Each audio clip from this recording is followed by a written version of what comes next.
right, 1 out of 4 is done. The first quarter of the year 2023 is has just flown by. We're in the second quarter now. I don't know how you're feeling this morning, but welcome to the show. It is a cold one in Nairobi and its environs, but if you're watching us from anywhere outside of these regions, please do tell us how that looks like this morning for you and how is business. Of course, we are now slowly trying to look at the resolutions that we made at the beginning of the year for business or even for you as an individual. How is that going so far? We'd love to celebrate with you.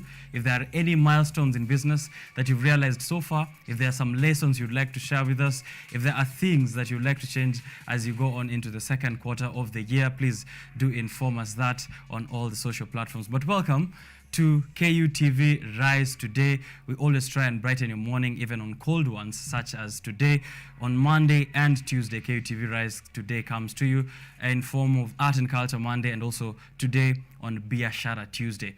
My name is Richard OKENYE. You can tag me on all social platforms at Richard_OKENYE as we get to look at issues of business and the economy and anything else, of course, that is related to that and affecting how you are conducting business, especially in Kenya. Political leaders from all over the world are now welcoming the call-off of demonstrations which were set there by or were led by Azimio Coalition, which is the official opposition coalition in Kenya. Now, we are trying to see which terms of agreement or which terms of engagement are going to be set there between Chief of the Opposition, Raila Odinga, and the President of the Republic, William Ruto. Both leaders, of course, welcoming a sit-down, a bipartisan conversation to see which way we can head as a nation in trying to resolve the issues which have led us to see or witnessed 3 rounds of demonstrations that is led by Azimio side in trying to get the government to listen to their issues and also to some of those they feel are of public interest. Which way IEBC? The reconstitution of the Electoral Commission is one of those things that Azimio Chief Raila Odinga is trying to look at. The selection panel has already been gazetted by the President of the Republic, William Ruto, towards creating or reconstituting an IEBC for the next general elections and, of course, any other electoral duties between now and 2027. However, which way will this be headed? Of course, we saw that 4 of the previous IEBC commissioners already some of them resigned and some that have been taken off office by the President of the Republic due to their activities that revolved around the results of August polls 2022. There's also a trust deficit between the public, the opposition, and the government. Who are we to trust in these bipartisan talks? Are public interest issues being put on the table, or is there a partisan agreement, or is it a bipartisan conversation between just 2 people, that is the President of the Republic and the opposition leader, Raila Odinga? This ad hoc committee, who is it being set for? Because as according to Chief of the Opposition, Raila Odinga, if they do not get to any amicable agreement, we shall be resuming, or the country shall be resuming to this protest, which are set for Monday and Thursday. So far, 400 people have been injured, according to the statistics provided from official sources, and also 3 people shot dead, of course, during these demos between Monday, or that happened on Mondays, and Thursday. We'll be having a look at the developments from this particular political happening in the Republic. I'm having a sit down on the newspaper review today with a friend and a brother, Jesse Kimotho. He's been here before a couple of times. We're going to look at these issues and much more, which is happening in the world of business and also politics globally and locally as well. Speaking of statistics, the Kenya National Bureau of Statistics, you'll find today on the front of the Business Daily, provides you numbers on how dire the situation is in the Republic in terms of job losses and the jobless youth. 2.97 million is the current number of people that have been put there in terms of the statistics of joblessness in this situation of elevated inflation and also reduced activity in the agriculture sector, which is the backbone of Kenya's economy. Before the elections of last year, that is in September, this number was at 2.89 million, which means around 80,000 jobs have been lost since the general elections of last year, at least for 3 months, which led to the end of that 4th quarter of last year. Half of those, I think around 1.5 something million of them, are aged between 20 to 29 years. And this points out to that growing crisis of youth unemployment in Kenya. This is still happening as the Central Bank of Kenya governor says that Kenya expected a projected growth in the economy of 5.8%. Does this point to a brighter future for the youth, for the hopeless youth, 1 million of them who actually graduate every single year to look for jobs, and in this market where more of those who are already out there cannot even secure jobs at the moment, and more of these jobs are being lost due to various economic factors. We're having a conversation that is surrounding the effects of this high cost of living of the youth, especially on the youth. And this conversation will be coming to you here on the show with me and Samuel Ouma, who is an entrepreneur and a political enthusiast, joining us on Biashara Tuesday for the first time to have a look at some of these issues and maybe point out where we can look at greener pastures and where maybe the youth can invest as we wait to see whether there's a turnaround from the government in the economic situation. Some positive news before we head out and begin the show.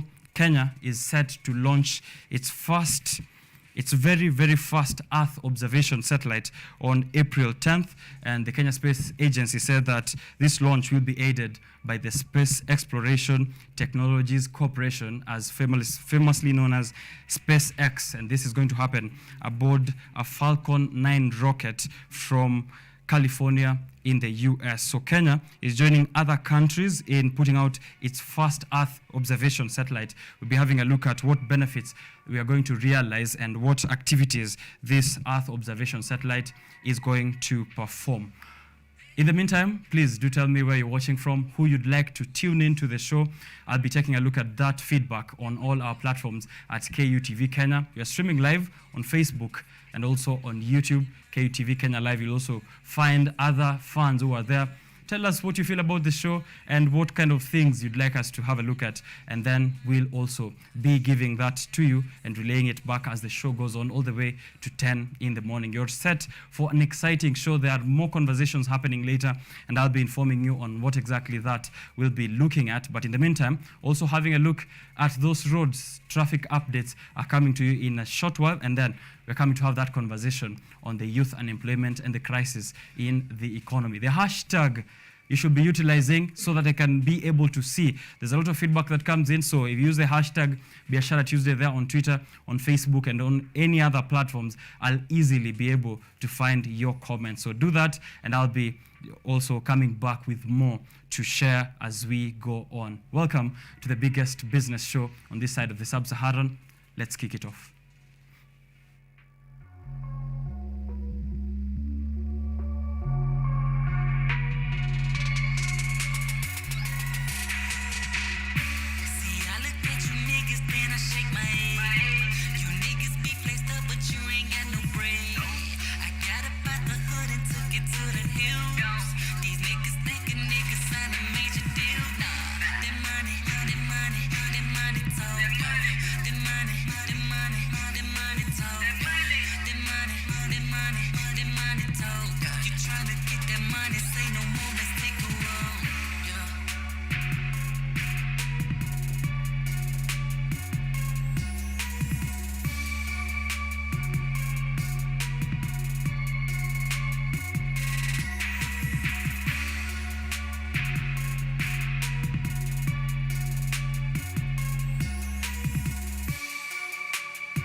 All right, traffic updates, current traffic and transport conditions in the city and its environs, especially Nairobi, but if you're in Nakuru, Kisumu, Mombasa, If you're in Kisii, Turkana, kuna traffic, tuambie huko, tutajua kukoje. Mambo iko namna tight hapa Thika Road. Mapema ndio best if you want to get to work early. Thika KOT. Anatuambia hapa an image of Thika Road. I think it's just there by drive in before you get to KCA. It looks really bad going to town. Mbele ndio the best, lakini Thika Road ndio the worst. So more traffic updates from Thika Road doesn't look good for you. Looks like park and chill. According to Nairuti Mesh, there's so much traffic. People are just relaxing there by the roadside. Magadi Road from Total Petrol Station towards Galleria, Kumishkana. Avoid it if you're in a hurry and find alternative routes. Magadi Road there, it's looking really crazy from the image that we are receiving here. Also give us more traffic from traffic updates from JKI and Wilson Airport. Give us more routes, and that's Machuki Fred. If you're leaving Rongai, use Gataka Road. Otherwise, here in Guinea, gridlock on both sides. So alternative route for guys who are leaving Rongai, heading to town, tumia Gataka Road. Otherwise, hiyo ingine haitaweza kukusaidia. Leo train pia iko kwa jam kwa sababu guys at Githurai wanasema hawajaifikia bado. Ni kama imesema haina nguvu. Traffic on Thika Road imeanzia Roysambu hapo Thika Road. Magadi Road traffic is also building up again. That's more of Muthaiga. There's a standstill, an image there. Both sides, that look good. Waiyaki Way, same situation. So use the expressway. I think the rains and the drizzling that's happening this morning might be the situation affecting the road. So if you're driving out, please be safe. Slippery roads and also might affect your visibility. Sakaja Johnson, Governor, is there a deliberate attempt to keep city roads dark at night? Eastern Bypass, Northern Bypass, etc. Driving conditions here are very dangerous, and those are guys who are saying don't forget Outer Ring Road pia ni terrible sana. So Kura Roads and Sakaja Johnson, Governor, should be having a look at that. More updates, please. Give me that, and that's as much as I could get this morning. Magadi, Thika Road, Kiambu Road. If you're in Waiyaki Way, and also if you're coming from Rongai, it doesn't look good for you. And if there are any other alternative routes and any more updates, please inform us. We'll be giving them as we go on with the show. Right about now, I'm going to be going out and bringing here Samuel Ouma. I said that he's showing up here for the first time. However, he's a resident, and therefore this is just a continued conversation from before. We're having a look at that youth unemployment crisis and what can we do to turn around our situation. Don't go too far. Engage us. We'll be right back.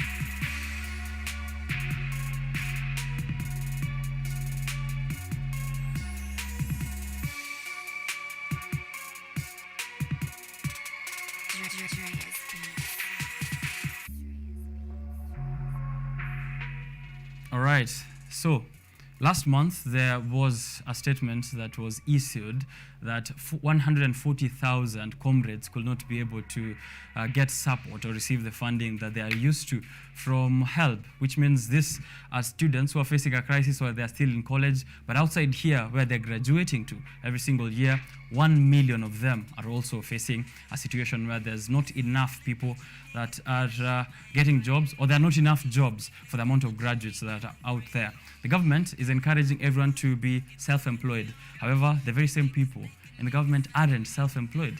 We have given them the jobs. So what do? We have been on this show a couple of times. Sometimes we call out to you to start your own initiative, to be an entrepreneur, to seek out aid from the government, or sometimes to use your democratic right and vote in good leaders. There's a lot of solutions, or there are many solutions that you could pursue, but which one of them are the most effective and relevant to the dire situation that you're currently facing in the country? That's the conversation that's coming to you right now with Samuel Ouma, who's joining me, a political enthusiast, an entrepreneur himself. So those conversations are very relevant to his line of work and also to us here on Biashara Tuesday. Tag us on the hashtag Biashara Tuesday. We'll be right back.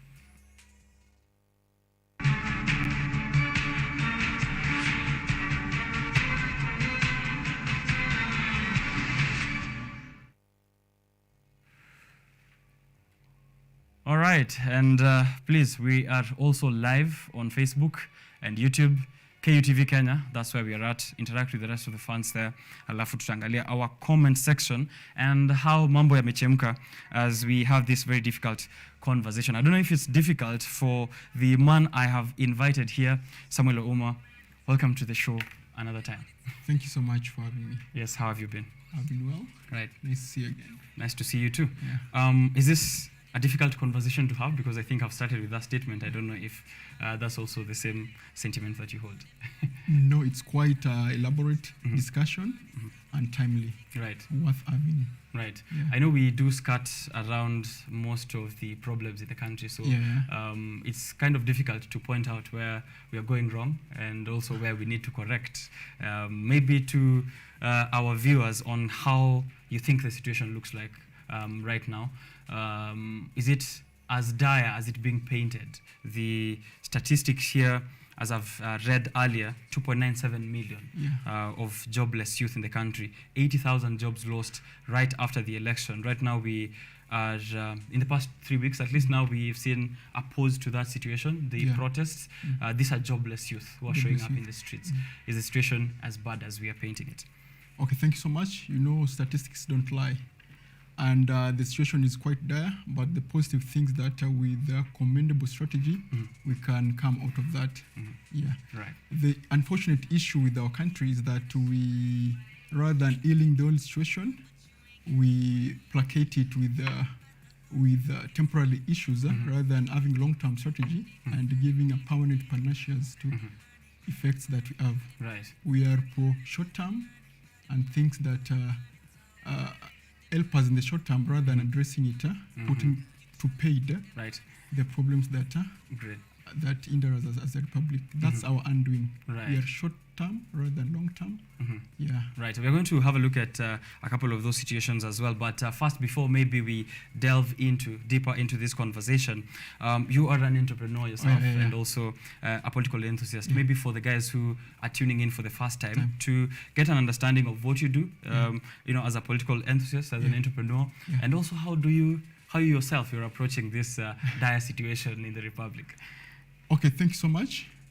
I'm a trained actuary, currently doing the papers, and also a political enthusiast because everything is aligned to politics. How you live, the cost of living, everything emanate from the political discourse. If we get our politics right, everything will be right. I'm also an entrepreneur because I'm passionate about changing the life, the social life of our society, and also having a positive impact on issues that affect us as a people, and also trying to create jobs in the long term. Right. Yeah. All right. So how do you approach a situation like we are having right now in the republic? Because there are no jobs. If I'm trying to pursue business, taxation is also waiting me around the corner, waiting for me around the corner. Registration fees. I don't even have a job already to even have enough money to get license or a permit from the government. How do you approach it yourself before we look at these challenges? That's a commendable question. Number one is to cut costs as much as possible. Because the cost of productions are quite high, and once the cost of production are quite high, everything is tampered with. So number one is to cut the production cost as much as possible, and see how you can survive and maintain your employees, and also because I've learned in business, staying afloat sometimes is good. Not making profit, just staying afloat is also part of making profit. Right, momentum. As long as you're keeping it but going. Don't close. Yeah. And that's for business, right? And trying to see how you can reduce your expenditure and balance out and see if you get more profit. Now, when we have a look at politics, right? Last year we had voter apathy, where there were more than 8 million or more than 7 million of registered voters who didn't turn out to vote. And there are much more of those who didn't even register to vote. And a majority of them are the youth. As a political enthusiast, how do you keep your spirit going in a situation or in an environment where the youth have really lost hope in the fruits of democracy or even in participating in the political process in general? Yeah, it's so egregious because it's not just a Kenyan issue. If you checked the Nigerian was quite worse. It's so unfortunate because everything that we are crying for as youth emanate from good politics, and because everything is canvassed in parliament, and parliament is a product of politics and good governance. That shows you that the youth have lost hope in politics, and therefore they have lost hope in society because you cannot separate society and politics. Yeah. Right. And how do we then bring them back? You know, maybe for you it's, you know, as someone who's an enthusiast and daily having a look at these things, you can sort of look at how important they are. How do we transfer that importance to others as well? Okay, good. The important thing is that the political class for the longest period alienated the youth from the political discourse and decision-making table. The only way they can bring the youth back is to factoring them in key issues and also making them part of decision-making modern-day society. Yeah. All right. So inclusivity is it's going to be the biggest way that we can turn around the situation. How is the voice of the youth heard? Because once my voice is heard, then I'm part of it. Right. Yeah. What do you really say as the key areas then? Now we are looking at this crisis, the cost of living. What are the key areas that then the youth should be having a look at or to highlight so that they can survive? As you said, with business, sometimes it's good to stay afloat, and maybe also in an economic crisis as the one we're facing, and as you've rightfully pointed there, this is affecting many nations across the world. How do we then stay afloat? Which areas should the youth be looking at? It's affecting the third world countries. Harder than more. Yeah.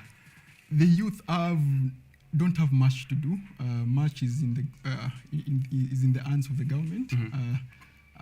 What should government do to help the youth? Because at the end of the day, it's the government that have the systems to assist us. It's the government that come up with policies. So how can government come up with policies? And we are emerging from the war in Ukraine and the COVID-19 pandemic that have had a dent in our economy.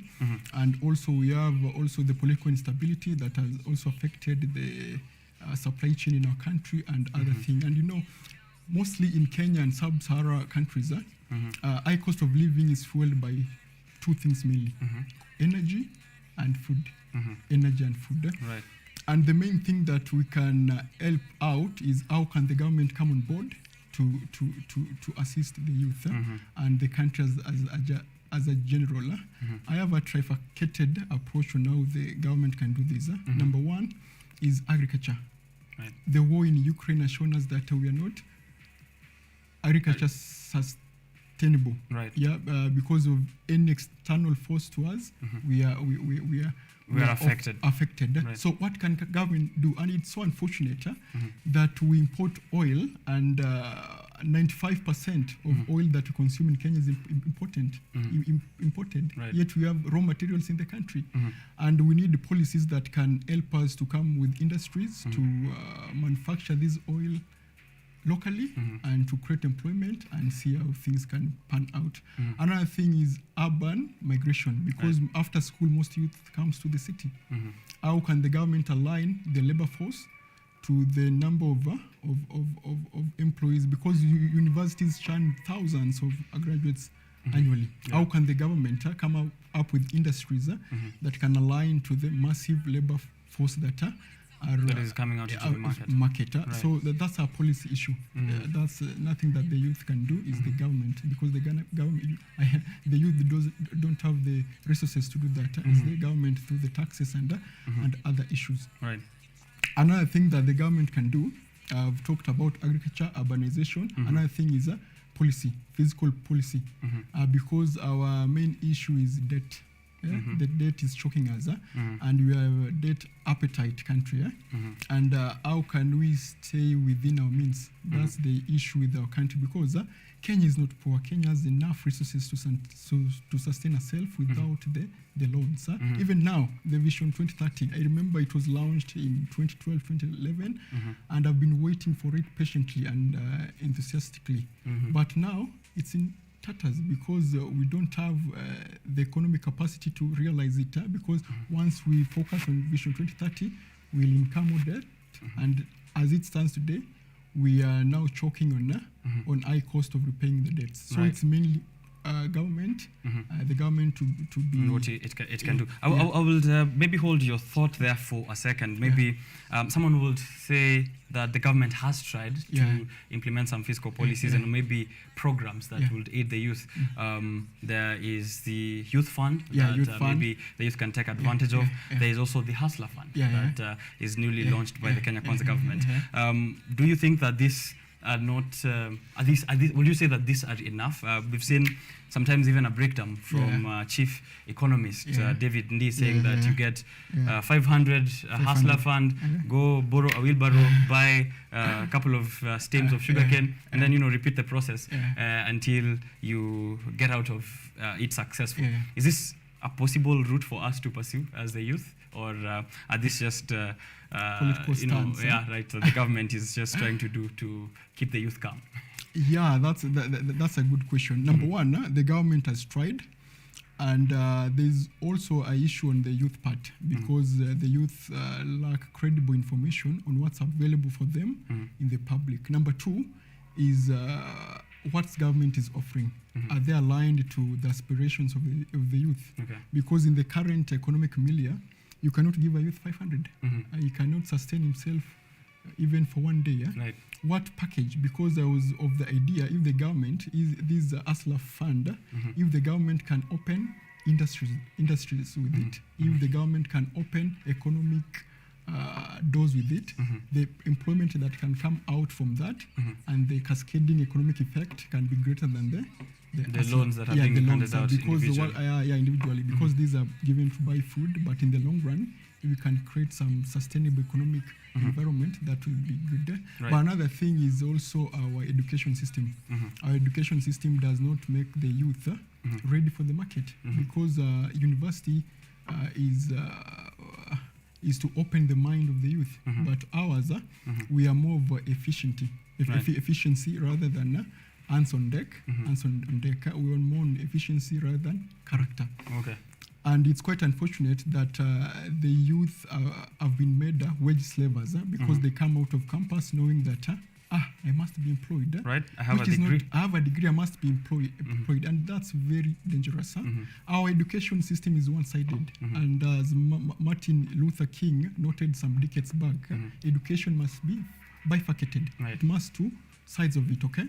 The efficiency and the intelligence part, and also the character part, okay? How does it prepare you for the social life? Right. Yeah. Speaking of education, there it's no longer an attractive option for the youth, and as we've mentioned there, HELB last month said 140,000 of these campus-going students might not have access to these funds which they use for accommodation, tuition, and whatnot. At the same time, we're also discussing a situation where if you graduate, you're not going to get a job. So, which means I do not have even the incentive or motivation to go find some means to pay for my tuition and go through this college life. How do you then instill education or these skills to this student or to this large population of the youth who now no longer regard education as the key to success? Okay, thank you so much. I was so appalled when I read the statistics, 140,000 students, and was so burdened when I read that 99%, if not 100%, hail from a disadvantaged background. And that's the biggest discrimination, because any discrimination that comes from a publicly funded education system is the worst discrimination. Form of discrimination. Discrimination, because you are denying these people their future, because education is the only equalizer that we have in the world. Right. And I implore the government to see how they can tackle that, because I know they have the wherewithal to tackle that. They can cut expenditure from other and superfluous avenues to channel resources to this kitty. Right. Definitely. And now then someone would say, this has too many problems, the cost of living, the unemployment crisis, even going to school is a problem, then maybe I should move to another country. Will you, how would you respond to such a statement from a youth who's saying, and then I'd rather look for greener pastures elsewhere? rather than sink in this sea of problems? From my point of view, Kenya is still the the future of the world. And if you saw when Kamala Harris was in Africa, he had a tour of Africa, she said that she was so point blank that Africa is the future of the world because of our growing population, our growing innovation, and the fecundity in our youth. Right. And Kenya is still the place to be. And Kenya, once you are innovative, once you have clarity of thought, and you know how to find solutions to the problem that affect our society, then you'll have your way. Yeah. All right. Yeah. So you are saying that stick around. Stick around. Stick around. There's something good coming. There's something good. What shows you this sort of promise? Maybe you can point out a few things that you've seen, and they've given you that sense of hope, because this conversation is not about discouraging or pointing out a very dark picture, and then at the end of the conversation it's like now I know more problems that I didn't know I have. What sort of gives you a bright outlook into the future? Okay, good. Let me note something here. As Africa is still in the middle of political instability and other issues that are bedeviling it, Asia, China, Europe, and other parts of the world are consolidating their resources to come do business in Africa, in terms of venture capitalists, in terms of, because they know the potential that Africa has. So if we align ourselves to the resources that these people bring, because they want innovative youth, people who can use their resources well, then that's it. Once you are innovative and know how to do things, that's it. Right. Yeah. Finally, to hold the government to account, as you said, there are very limited resources that the youth have access to, which means the buck stops with the government. It's the one with the resources, mali ya umma, na trying to come up with some of those programs that you have said. So how can we then hold it to account? We've seen that opposition chief Raila Odinga is having trying to do an engagement with the president, and as much as they're saying it's a bipartisan conversation, maybe it's bipartisan to the two of them, right? It's what will make the opposition chief feel like all his concerns have been addressed, and also what the president feels will be good for him to continue having a smooth rule into the next few years in his term. So while they're having that in closed boardrooms, behind closed doors, how do then someone who's watching this show, how would they be able, or how would you advise that they hold the government to account to ensure that maybe the representatives from their constituency or the governor, they're doing what they feel will be valuable for the youth into their future? They're not robbing them of that future, as you put it. Yeah, that's a fantastic question. Right. And let me point from the root of it. The root of it is that our politics, there's an issue with our politics because our politics rotate about individuals. Once Raila is safe, then the people are safe. And that Once story Ruto is safe, and that's so unfortunate. And it's also so sad that we don't find long-term solution to this problem, because if you look at the history of our country, it's replete with such political rapprochements and also betrayals, and we don't have solutions to put to pay these problems, because it's predictable that in 2027 there'll be chaos, there'll be a bipartisan approach. In 2032, the question is how can we put to end such issues? Right. Another thing is about our people. Because our form of politics is representative. How do we hold our politicians account? Because everything is canvassed in parliament. Right. Everything that was being done on the street is better sorted in parliament. How as a people are we holding our MPs accountable in terms of taxation, in terms of lowering the price of maize flour? It's done in parliament. So it's high time that we hold our representatives accountable and be part of the change. And I think that I want to hold, when there was Mandamano, we were brought on board. But now there's a bipartisan approach. Where are we? Where are we? Because I feel that we've neglected. No one has called out for people's representative to come to the talks. Because I feel like once the big boys are sorted, then our problem is sorted, which is so sad, and is the cause of the perennial issues that we don't sort the cause of it. Okay. We find short-term solutions. Okay. Yeah, and I'll ask the bipartisan team that has been cobbled by either side to be so fastidious, to put all cards on the table, to tell Kenyans what's happening, and to also be in line with the aspirations of Kenyans. Okay. Yeah, because once they hide other things on the table, then things might not be okay again. Right. Yeah. And in that spirit of trying to also ask the youth to take up initiative in their own regard, there are also some of these initiatives that we mentioned, including seeing here that according to a draft 2023 budget policy statement, the government is going to reiterate its support for the sports industry. So there are also avenues,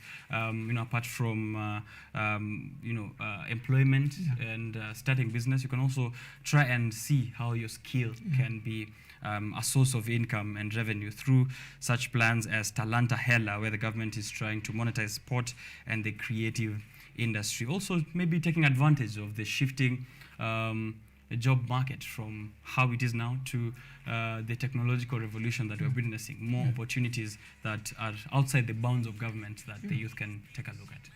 Right. Maybe your last now call to action for this disenfranchised youth who feel like the government has not put them into consideration. There are these ones who are losing jobs. We're saying that get skills, try to find a way to do entrepreneurship or find jobs, and then someone else is losing a job. There's many layoffs that are happening. How would you maybe give an encouragement and also a statement to sort of paint a brighter future so that we are afloat, just like Okay, fantastic. Number one, I'll urge our people to, the old adage that live within your means, but I'll tell them live below your means to survive in the current economic zeitgeist there.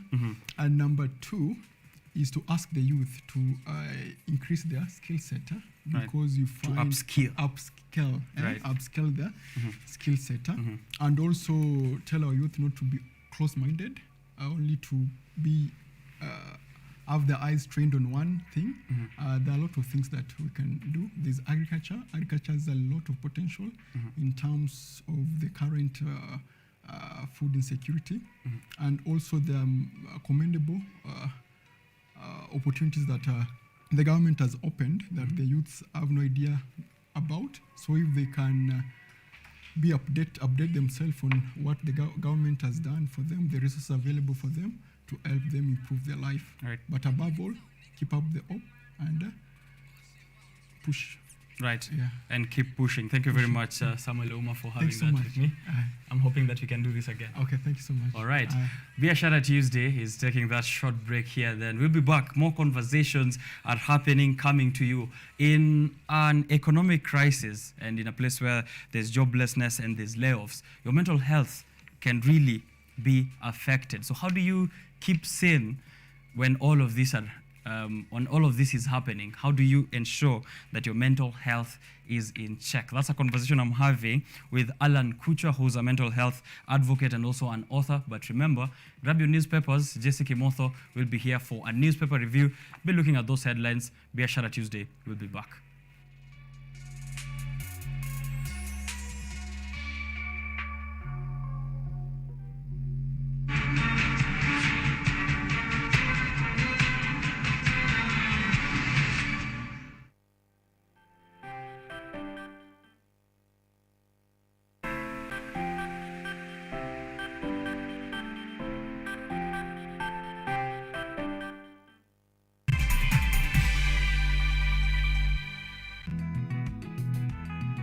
Kurunzi ya kilimo huimarisha afya na uchumi endelevu katika jamii.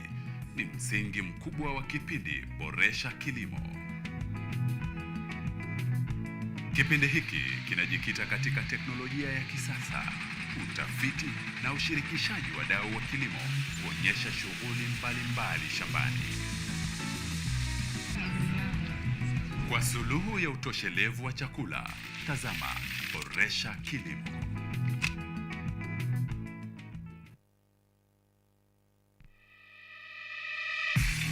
What's up, fashionistas?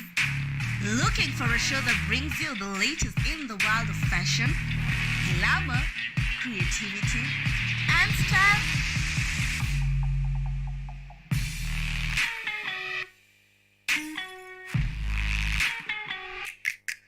Fashion Diaries got you started as we explore street fashion, modeling, runways, red carpet events, and so much more. Catch me, Ashley and Sachi, as we unlock the greatest fashion events. Keep it locked.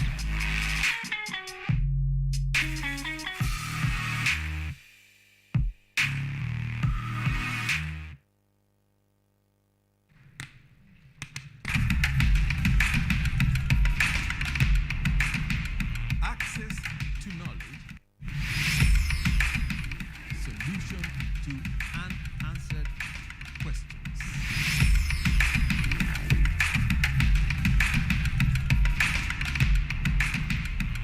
Guidelines to pursuing your rights and repossessing your property, intellectual or material. This and more only on Law Matters.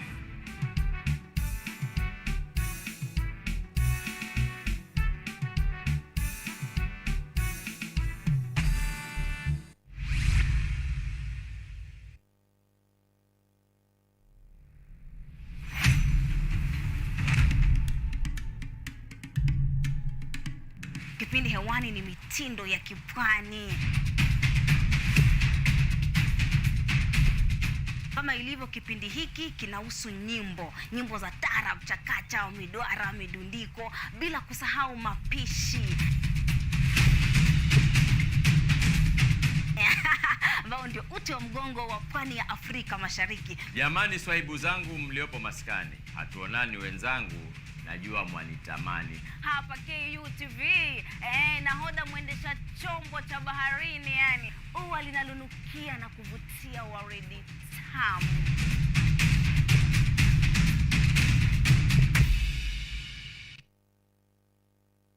Individually, I had realized that, okay, I'm good at, speaking, I'm good at this and that, and then I figured out, so how can I use the skills that I have, and make a career for myself in the tech space? Because tech is so wide. There are so many things that we can do. So all this thing about, oh, I can't do this because this is a male-dominated field. And this is just to encourage even the women, in STEM. There's so many opportunities that you really can take up, and this just aligns with your interest. And you don't really have to do something because someone expects you to do this particular thing. Just do what really works for you. What are your qualities?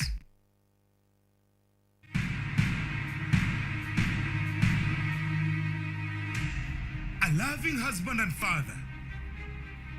Nothing is too good for my daughter. An ambitious businessman with a dark secret. A girl with a whole life in front of her, plunging into a marriage that she did not choose with the wrong man. I'm not ready to marry Zima. But who is the right one? I love Nambi. A rock star, living the dream. But the babes keep chasing me again, sir. It ain't easy being famous, especially with so many glamorous women around. A woman hell-bent on revenge. He will pay. Seductive, dangerous. She is a predator. Everybody needs it. Everybody wants it. They will do anything to get it. Love and wealth.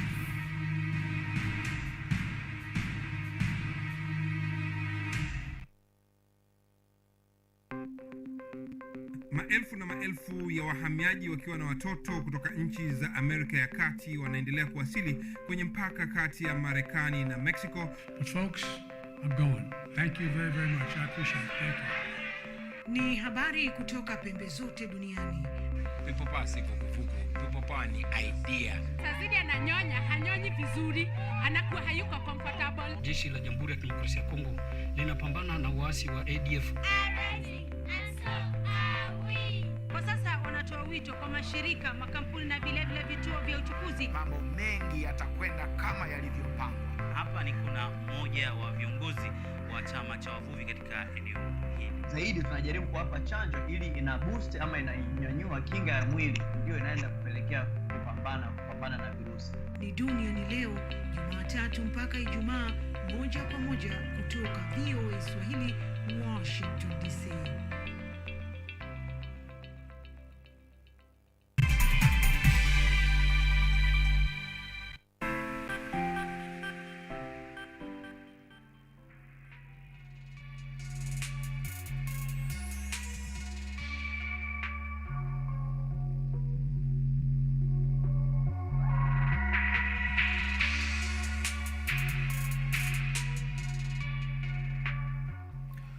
All right, Biashara Tuesday is still on air, and we're back here to have a very important conversation. But before that, just to acknowledge those guys who are tuned into the show so far and maybe read some of that feedback.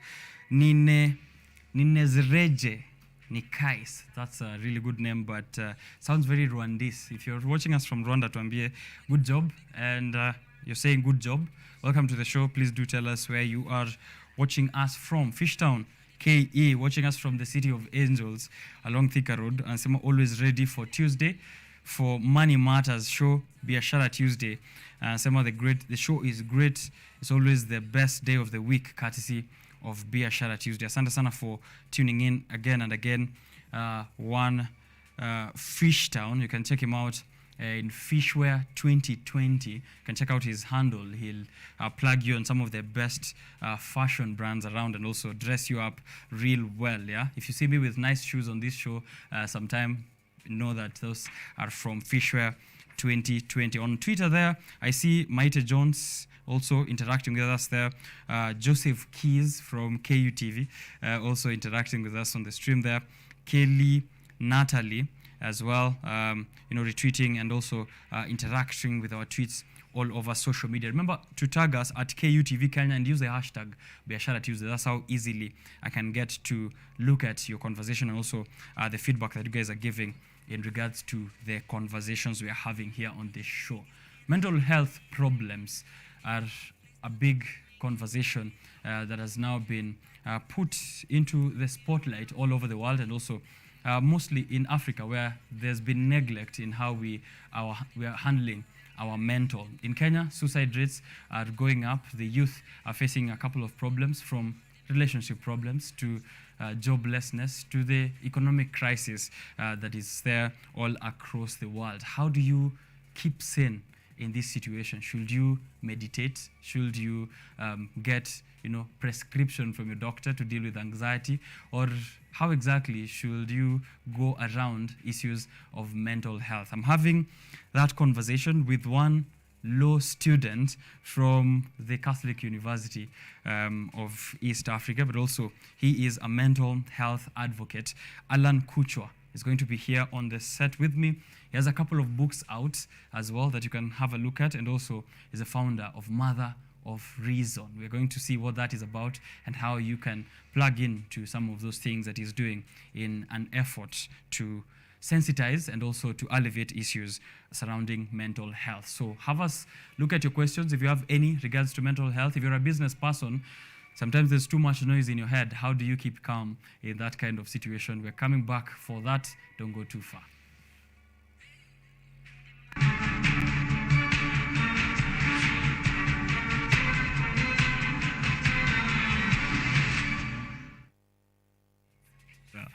All right, here is Alan Paul Kuchwa with me on the show. Welcome to the set. How are you doing? Good. All right, welcome to the show for the first time. Maybe for the guys who are now joining us to get to know you, you're a law student. You're also having a look at issues of mental health.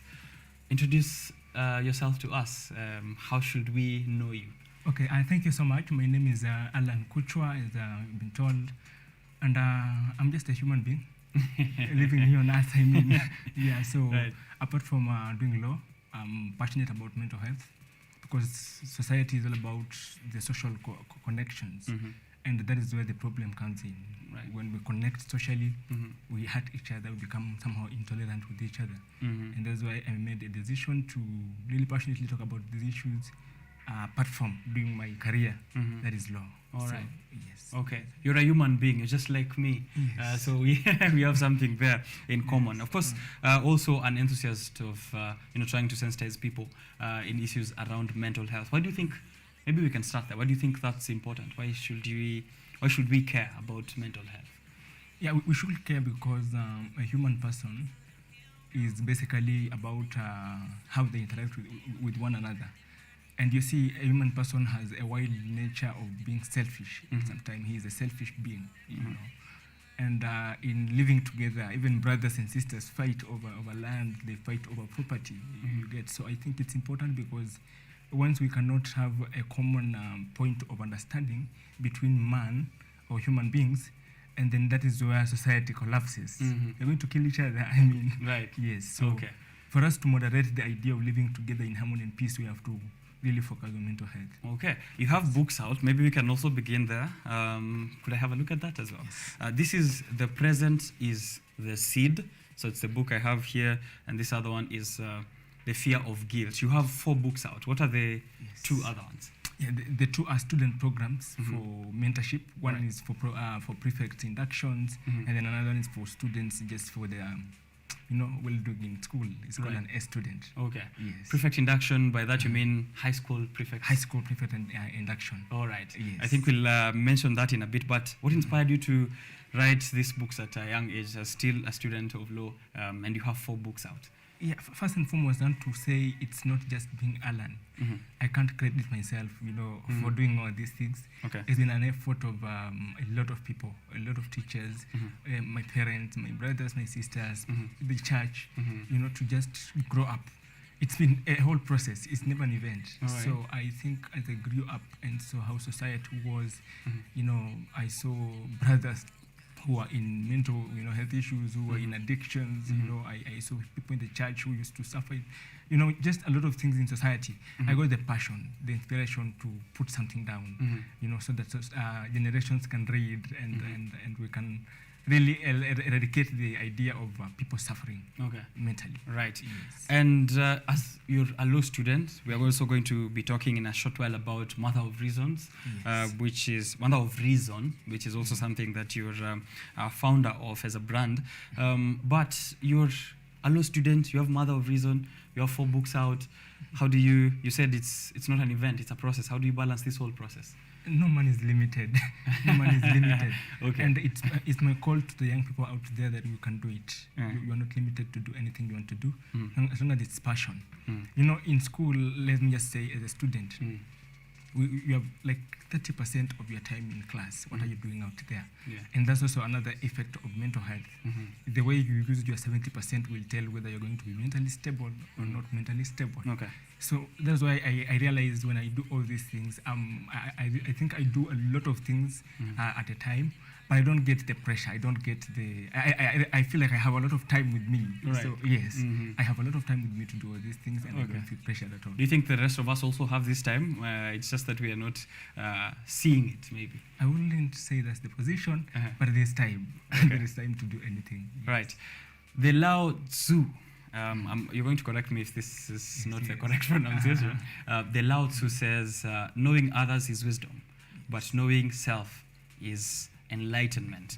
Could you tell us a little bit about maybe each of your books real quick, starting with this one where I've read that quote, knowing others is wisdom, but knowing self is enlightenment. The fear of guilt. Also, did I pronounce that correct? Yes. Lao Tzu? Yes. Okay. The Lao Tzu. Okay. So I think one of the major themes that run across my books, even the high school programs, is the theme of self-justice. Okay. The theme of self-identity. You notice that every time you fall into depression or stress, there is always an idea of yourself lacking in face. You're getting. Somebody said that being young or a child is slavery. Being a youth is a quagmire. It's about questioning everything. And then being old is a sickness. I mean, you sit down and you tell yourself, oh, it's over. The old days are gone. Right. You get. So the whole point of my books is self-justice, advocating that people find themselves from the very earliest time possible.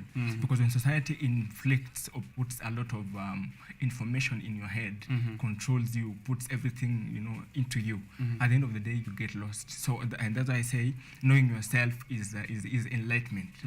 You're getting. You know how to drive yourself as a youth as you go into the future. From the present, you connect the dots. You don't get from one point you regret the other day. All that stuff. So I just try to say that we need to build self-justice. In whatever you do, you ask yourself, is this justice to me? Right. And that's why I always pose the question every day: what you have chose to become, are you comfortable with it? Is that justice to you? Okay. Yes. Are you doing justice to yourself? yourself. All right. Yes. So is the fear of guilt looking at that, or what is it about? Is it reflecting at not having guilt? Or what are the contents of this one before we can look at the present is the seed? The fear of guilt is, in fact, a mental health, book, and it talks about knowing your emotions, knowing yourself in terms of how you feel. You're getting. This is how society has put out here that you should be. Mostly for men, they tell men should not show the emotions. Right. You cry. And you cry in the stomach. Right. So basically what I'm trying to put out is how do you deal with the fear of guilt? How do you deal with fear itself? You're getting. And I'm trying to say that fear is a natural thing. It's built in man. And it's Aristotle who says that it's only a fool who does not respond to an event of anger with anger. Somebody cannot step on your feet and then you laugh. Something must be wrong with you somewhere. Okay. You're getting. Yeah. So what I'm trying to say is we need to understand how we feel. And then once we understand how we feel, how do we moderate our emotions? Okay. To who are they, important? All right. So your emotions are only important to yourself. You're getting. So if I'm feeling like I'm hungry today, and then I know that I'm hungry, so I'll wake up, go and work hard, ask you for some food. But if you don't give me that food, I should not beat you. I should not hit you back. You're getting. Because that's all about you. Yes, it's all about me. All right. So how do I feel? How do I deal with it at the end of the day? Okay, the present is the seed. I looked at this title and the first thing that came to my head is meditation, because that's where I hear the phenomenon of presence, being present, is heavily propagated. Is this about it? And what more can you tell us about this book? And the present is the seed, and you're correct. The idea of reflection and meditation. If your mind is always thinking about tomorrow, it means you have too much noise in your head. It's a monkey mind. You're always thinking about the something, the tomorrow, what will come, how will I be? You're getting. And I will put it clearly that imaginations are good for our being, for our striving to do better. But the present is the seed. I'm trying to tell people that you have nothing called the future, because the future is the present. Right, you're already in the future. Imagine 10 years ago, you said, I will be something in 10 years. 10 years. Now today is that 10 years. Right. It's the future. We have arrived in the future. Yeah, in the future. You're getting. Okay. So the present is always going to the future. It's the future. So I tell people that always sit down and meditate about today. Think about how you're preparing today for tomorrow. Okay. Yes. I've actually, I immediately zoned out and started thinking about today. So I believe it does work. And the other two, including the prefecture induction. You are as neat as I would imagine a prefect looks like. Is that also inspired? Is that what inspired your book? Were you a prefect as well? Yes, I was a school captain. Okay. At one point in life, and it was a good experience. I mean, I learned a lot. So I chose to also, send the information to the rest. Okay. Yes, so this is a book that high school students can get to find somewhere? Yes. And also in the inductions, if schools will come in to train prefects and see how to do better, around leadership. Right. How has your writing now made an impact on you personally and maybe professionally as well? Thank you. Writing has been of great impact to my, let me say, mental stability. I'm also a human being, as I said in the beginning, and I've broken down separately. But in writing and reading, I've realized that I mastered the art of meditation, the art of reflection, the art of patience, because writing takes a lot of patience. Right. You see the discipline that it comes with it. So I think writing has been something that has built virtue in me. The virtue, you have to wake up and edit the book. Sometimes you have to do 5 editorials, for you to publish the book. So the discipline that it has put in me has been so immense, and I think that is the positive part of it. Okay. You're mental health advocate at Mother of Reason. First, what is Mother of Reason and why that name specifically, and what goes on at Mother of Reason? Mother of Reason, this comes up in 2019, and I even don't know what it was. I mean, it was just something that came in my mind. I was an enthusiast of philosophy. I loved philosophy so much. Okay. So I used to read about philosophy, Aristotle, Plato, and then something came to my mind. I said, philosophy is about reason. And then, I used to see people do reckless things in society, just living recklessly. I mean, why is it that you fight when you have, quarrels? Why is it that you have to always disagree on everything? And I realized, can't we have a reasonable society? Right. And that's why I said, let's have Mother of Reason, that we can have a society of harmony through reason. Okay. And that is basically how it came up. And now, once I had it, I said, what do I do with this Mother of Reason? So I began doing mentorship in schools, doing therapy, for peers. And it's been a great deal. Okay. It's done a lot of impact also through writing, because all these things I do under Mother of Reason. Yes. Right. So now, what are your goals? What do you aim to achieve with Mother of Reason? The end goal in, as you said, 10 years ago. Yes. Today is 10 years in the future from 10 years ago. So in the future of Mother of Reason, what do you hope to achieve? What I hope to achieve with Mother of Reason is to have a lot of sensitization around mental health, have a good idea on therapies, just counseling psychology around society. Now, Mother of Reason is a brand, as I call, and I will say something about brands, just for the sake of, because it's business. Biashara Tuesday, definitely. Yes. Yeah. I'm a proponent of 5 basic things in life. 1 is self-identity, 2 is branding, 3 is income, 4 is investments, and 5 is profession and career. These are things that marry together, and that's why I'm building Mother of Reason. You see, it's so boring that you wake up every day and go to office and come back home. What do you do as a passion? What do you do for society? You see, it's much of giving back to the society. So Mother of Reason is much of wanting to just give back to society, to help people, understand the issues about reason, about mental health, about, even business, how do you do business well? How do you do business that is clean? You're getting, because one of the ways why we are getting into depression is also doing things that are not clean. Shady businesses. Right. They're constantly looking at your back, waiting for the day that they catch you. And now you're going to behave like you're okay, but you're not okay. Right. Yes. And that's a mental health issue in itself. Right. As an advocate of mental health wellness at Mother of Reason, how would you advise then someone who's also currently watching the show and they are going through depression and anxiety and all of those mental health problems? How would you, what pointers will you give them to approach this situation? First and foremost, I would say that depression is a hard thing. Depression is a sickness, and it's not as easy as you think. Now, one thing that we fail to understand is that when somebody is depressed, and depression is a whole wide subject. When somebody is depressed, one of the things that they lack within them is that themselves, and not in the periphery or in the face. You see, you lose yourself. So this is an empty person who is not in existence. You're getting. So you need to seek help. That's the first thing, because when you're depressed or when you're low, you lose yourself. You're not in existence. So how do you help yourself when you indeed are not able to do that yourself? Okay. So you seek help. Okay. Secondly, I advocate for a self-help plan.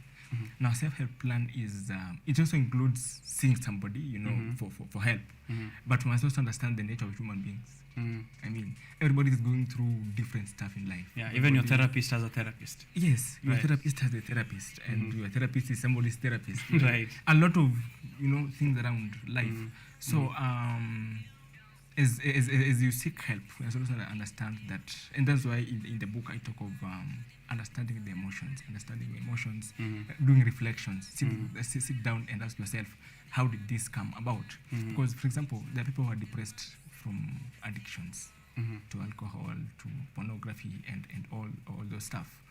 You see, all these people know when it started. So you have to trace back to day one. Yes, to where did it start? Because the only person in the world you should never fool is yourself. I mean, why should you pretend around yourself? Why should you tell yourself, no, this is not how it happened, and yet you really know the truth? So get back to the root, know how it started, and then draw a line and ask yourself, what was it before, and what is it then? Right. How can society in general then address mental health issues and addictions that you've just mentioned? Let me say that one of the best foundations of dealing with mental health is family. You know, we come from the first social contact being family, right? And a lot of people are depressed out here, and you'll agree with me that a lot of people depressed out here are depressed because of the pressure of society. Right. Do you have children? Did you go to school? Do you have a degree? Okay, you went to school. Do you have the money now? You need the money, you know, back to the... Where is the job? Yes, where is the job? All those kind of things. So it's all about asking our parents and our children to have a moderated kind of idea to life. That the best gift that the parent you can give to a child is the gift of one, education, and the gift of time. After education, give them time. Let them figure out life. Let them get out here and, get skills, gain skills, get to life and all that. And then for you as a child, the best gift that you can give to a parent and to society is one, the gift of time. Give yourself time. And two, patience. Right. A lot of young people are not patient out here. You're getting, and that's why I talk of the present is the seed. Because many people are looking at the future. Now their future is in 2 days. So he's chasing some bag, and then when a week is done and it's not here, they fall into depression. Give yourself time. It takes time. It doesn't just happen in one day. It will take time. Build it every day, grow it every day, give it passion. And then the results will just become automatic. Don't focus on the results, because when you focus on the results, at the end of the day, you're going to break down. Because you're like, when will the results come? You're getting. You're crying, waiting for the results. Just do the process, work on it every day, give it passion. And I think that's where the idea of grace comes in. Somebody told me that the sky is a mirror. It reflects on us. So it pays back. What you give. So basically, if you're giving your best and you're burning the midnight oil, it's going to give back at some time. So give yourself time and be patient. Okay. Be patient and enjoy the journey and the process. Believe in the process, as they say in other places. How much are the books, and where can we get them? The books are going at 500 shillings. Okay. Yes, I have a platform called motherofreason.co.ke. You can buy an online copy at 350 shillings each. And then if you need a copy of a hard copy, you can always reach me on my contact, WhatsApp. We can give them the contacts before maybe we also now finally get the future plans for your writing and also for Mother of Reason, but your contacts first so that they can reach out after this show. Okay, you can find me on Facebook at Alan Kuchwa, on Twitter at Alan Kuchwa, on LinkedIn at Alan Kuchwa, and then my WhatsApp number. Yeah, sure. Yeah, my number is 0769701667. All right. If you missed any of that, we will upload the conversation later, so you can roll back and then write down that number or reach out on social media. That's usually the easiest way in this current era. What are your future plans for writing and also for Mother of Reason as we wind this up and try and ensure we encourage people to take care of their mental health? Yeah, my future plans is that one, I made a promise to myself to write at least a book in every year of my study in campus. So I'll be launching 2 books, probably this year in November and next year. Okay. If you are in UON, you will write 15 books, because that will take you 15 years to do. Because no shade to my fans from the University of Nairobi. I only have 4 years. Okay. Unfortunately, yes. So at least do enough books. Okay. And just keep writing to Alright. let people out there know about mental health and self-justice. All right. And then for other reason, I want to major more on, therapy and also ensure that people understand advocacy, doing more advocacy in high schools and universities, just to ensure that people are out here, picking the right stuff and ensuring that they are patient with themselves and they're doing life the right way. That's true. Yes. All right, that's great, man. Final call to action to mostly the people watching the show are young people who are either looking for jobs or opportunities or trying to do business, and they're looking for ideas here and there. And it's key that entrepreneurs have a cool head. Otherwise, you're going to have people burning businesses and stoning and walking into other people's property. How your call to action to ensure that the youth are keeping calm. We have a very tough political period we are going through, and also an economic crisis, and elevated inflation, and so on and so forth. Call to action to them to keep their head cool. Yeah. So silence is very key in terms of trying to find yourself in life. Be quiet. A lot of us are in the noise. We always wanting to shout, yes, I'm here, I'm there, I'm doing that. And secondly, on the issues of mental health and depression, if you really cannot speak to somebody who is depressed as a depressed person, don't speak to them. Just let them be. Even for a child, if you're talking to a child and you speak to them not as a child, then don't speak to them, because you're just causing a lot of harm to their lives. And lastly, to the young people out there in the university, talking of employment and all that, create a brand. There's something that you're passionate about. Begin creating a brand and connect yourself. You see? Now, something that I didn't say, and I'll just say shortly. Sure. A human being is made up of three things: the spirit, the mind, and the body. Have you ever taken a photo and then the phone shakes? Do you see what you end up with? Right, a shaky image. A shaky image. You can't even see who this is. Yeah. That's how many of us look like when we're depressed. You can't connect. Somebody cannot tell who you are. Right. You're seeing yourself physically, but somebody cannot really tell who you are from the mental aspect of life. Yeah. So let's try to connect ourselves. Let's try to learn, our art and be connected.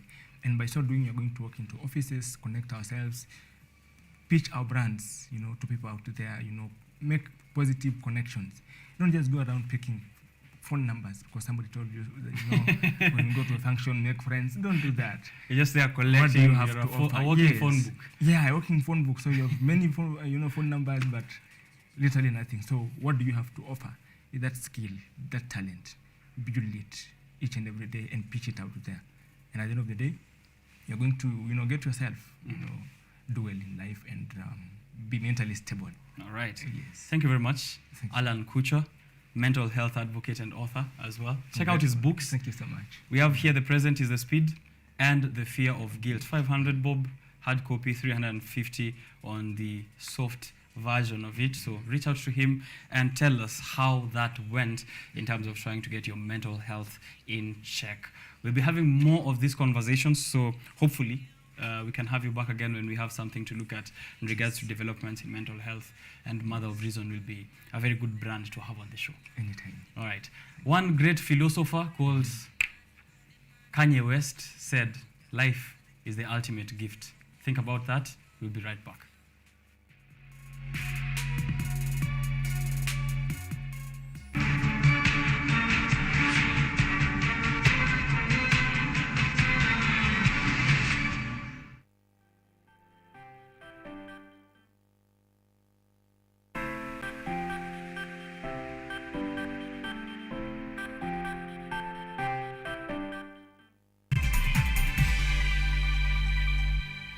You give me heart.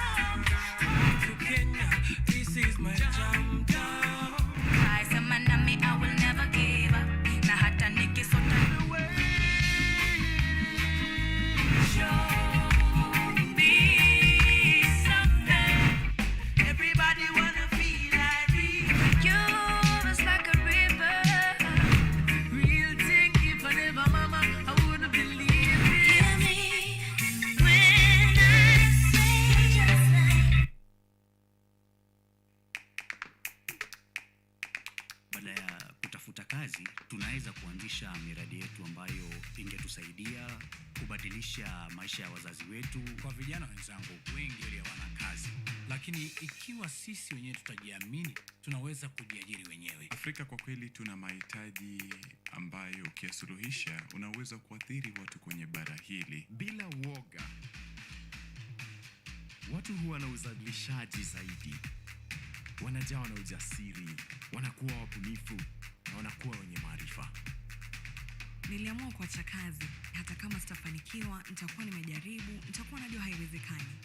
Hakuna kitu cha ajabu hapa. Kila anayepata ufanisi hufanya kazi usiku na mchana. Kitu kitakusukuma na kuwezesha kupata maarifa ambayo hukuwa nayo. Tunajaribu kutengeneza kitu kitakachopita mipaka ya nchi hii. Ikiwa unataka kubadilisha ulimwengu, anza na nyumbani.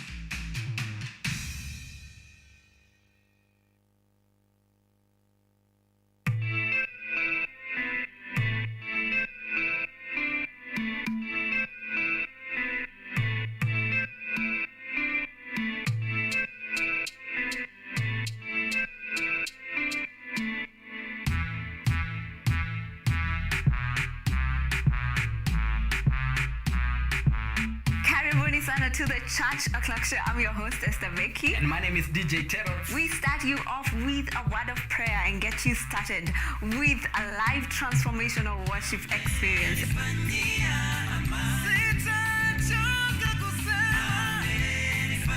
And have our minds renewed by the word of God on the word segment. And not forgetting new music za hii wiki, yani ndakuwa bado nawapatia pale wasanii wamekuwa kiwakati.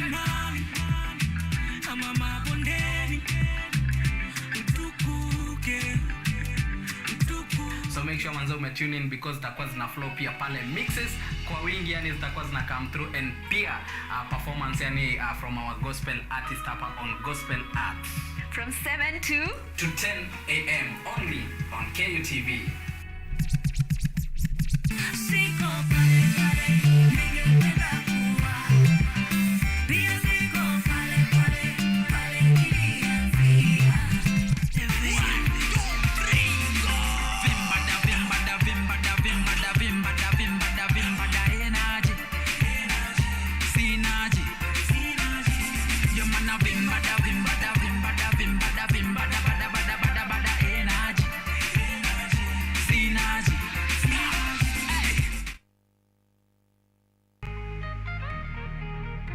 Community-based organization is a duly registered youth-led organization that undertakes community-driven interventions.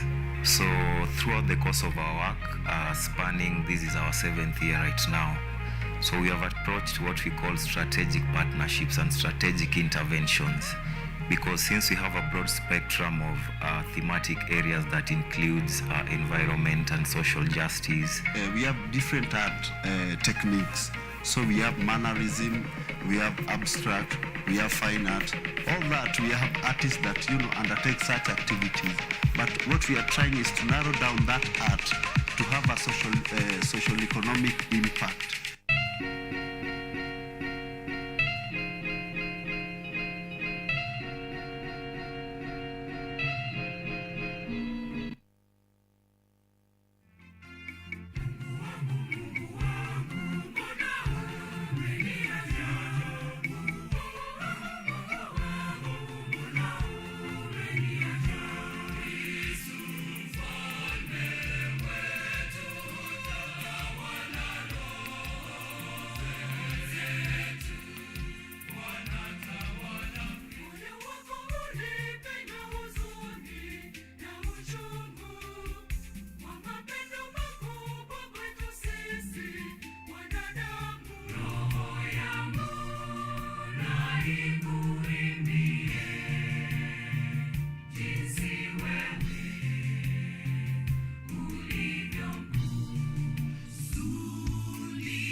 back on Biashara Tuesday. Welcome to the show. Thank you for keeping it here. And if you're joining us for the first time, tell us who told you to watch the show, and also how did you find it if no one told you. But what do you expect from us here? We'd love to hear on Facebook, on Twitter, on YouTube. We're streaming live on all those platforms. Olela Tony saying, well done to Alan Kucha, who's just come off air there talking about mental health issues, an advocate of mental health. We're trying to keep our heads calm and below the water as all the trouble goes on around us. So asante sana Olela Tony for tuning in, saying that this is light, or Alan Kucha is a light to so many young people. The power is in you, own it and claim your space. Watching you live, regards of my guy OKENYE and Bonnie. Avush Banadi, Lord, again, watching the show Tuesday. Biashara is lit. Asante sana for creating time. You know, a very big fan of Biashara Tuesday. Never misses most of the time. On Twitter, I see Ano Dida, ameamka, checking out our tweets as well. I'll be looking at more of what your feedback has to say. But in the meantime, it is 8:34 in the morning here on studio, and we are taking a look at the developments that are there in your world in terms of what has been detailed here in the dailies. I have with me the Daily Nation, the Standard, the Business Daily as well, and Jesse has a copy of all of this that I've mentioned. So if you can get yourself one as well, please get it. And also, kama wewe ni Ojwang Mariam and someone else ambaye anaangalia show and have access to the People, Daily, the Star, and all of that, please tuambie headlines zinakaje huko as we compare. I think we're going to get a reaction from Jesse on what he thinks about the headlines, but I think I wanted to introduce with this opinion piece in the middle of the Daily Nation from one Macharia Gaitho. He says that President William Ruto and opposition leader Raila Odinga each had a choice between wisdom and foolishness. And fortunately for us both, they took the right option. Jesse, I'm going to allow you to introduce yourself first and then get your initial reaction on that. Did they choose between foolishness and wisdom? Do you think they chose wisdom? Hi, Richard. I think it's good to see you. It's good Yes, to be good to here see you. today. Yeah. I think we have very good news on the papers today. You know, everyone's focusing on this recent truth. It was declared on Sunday night. Yeah. As late as Sunday night, many people were very unsure about what was going to happen the next day. Right. Yeah, so businesses are open. A lot of businesses actually they opened towards the later part of Monday. And yeah, so most of the papers today in the Nation and the Standard, everyone is talking about the Ruto-Raila deal.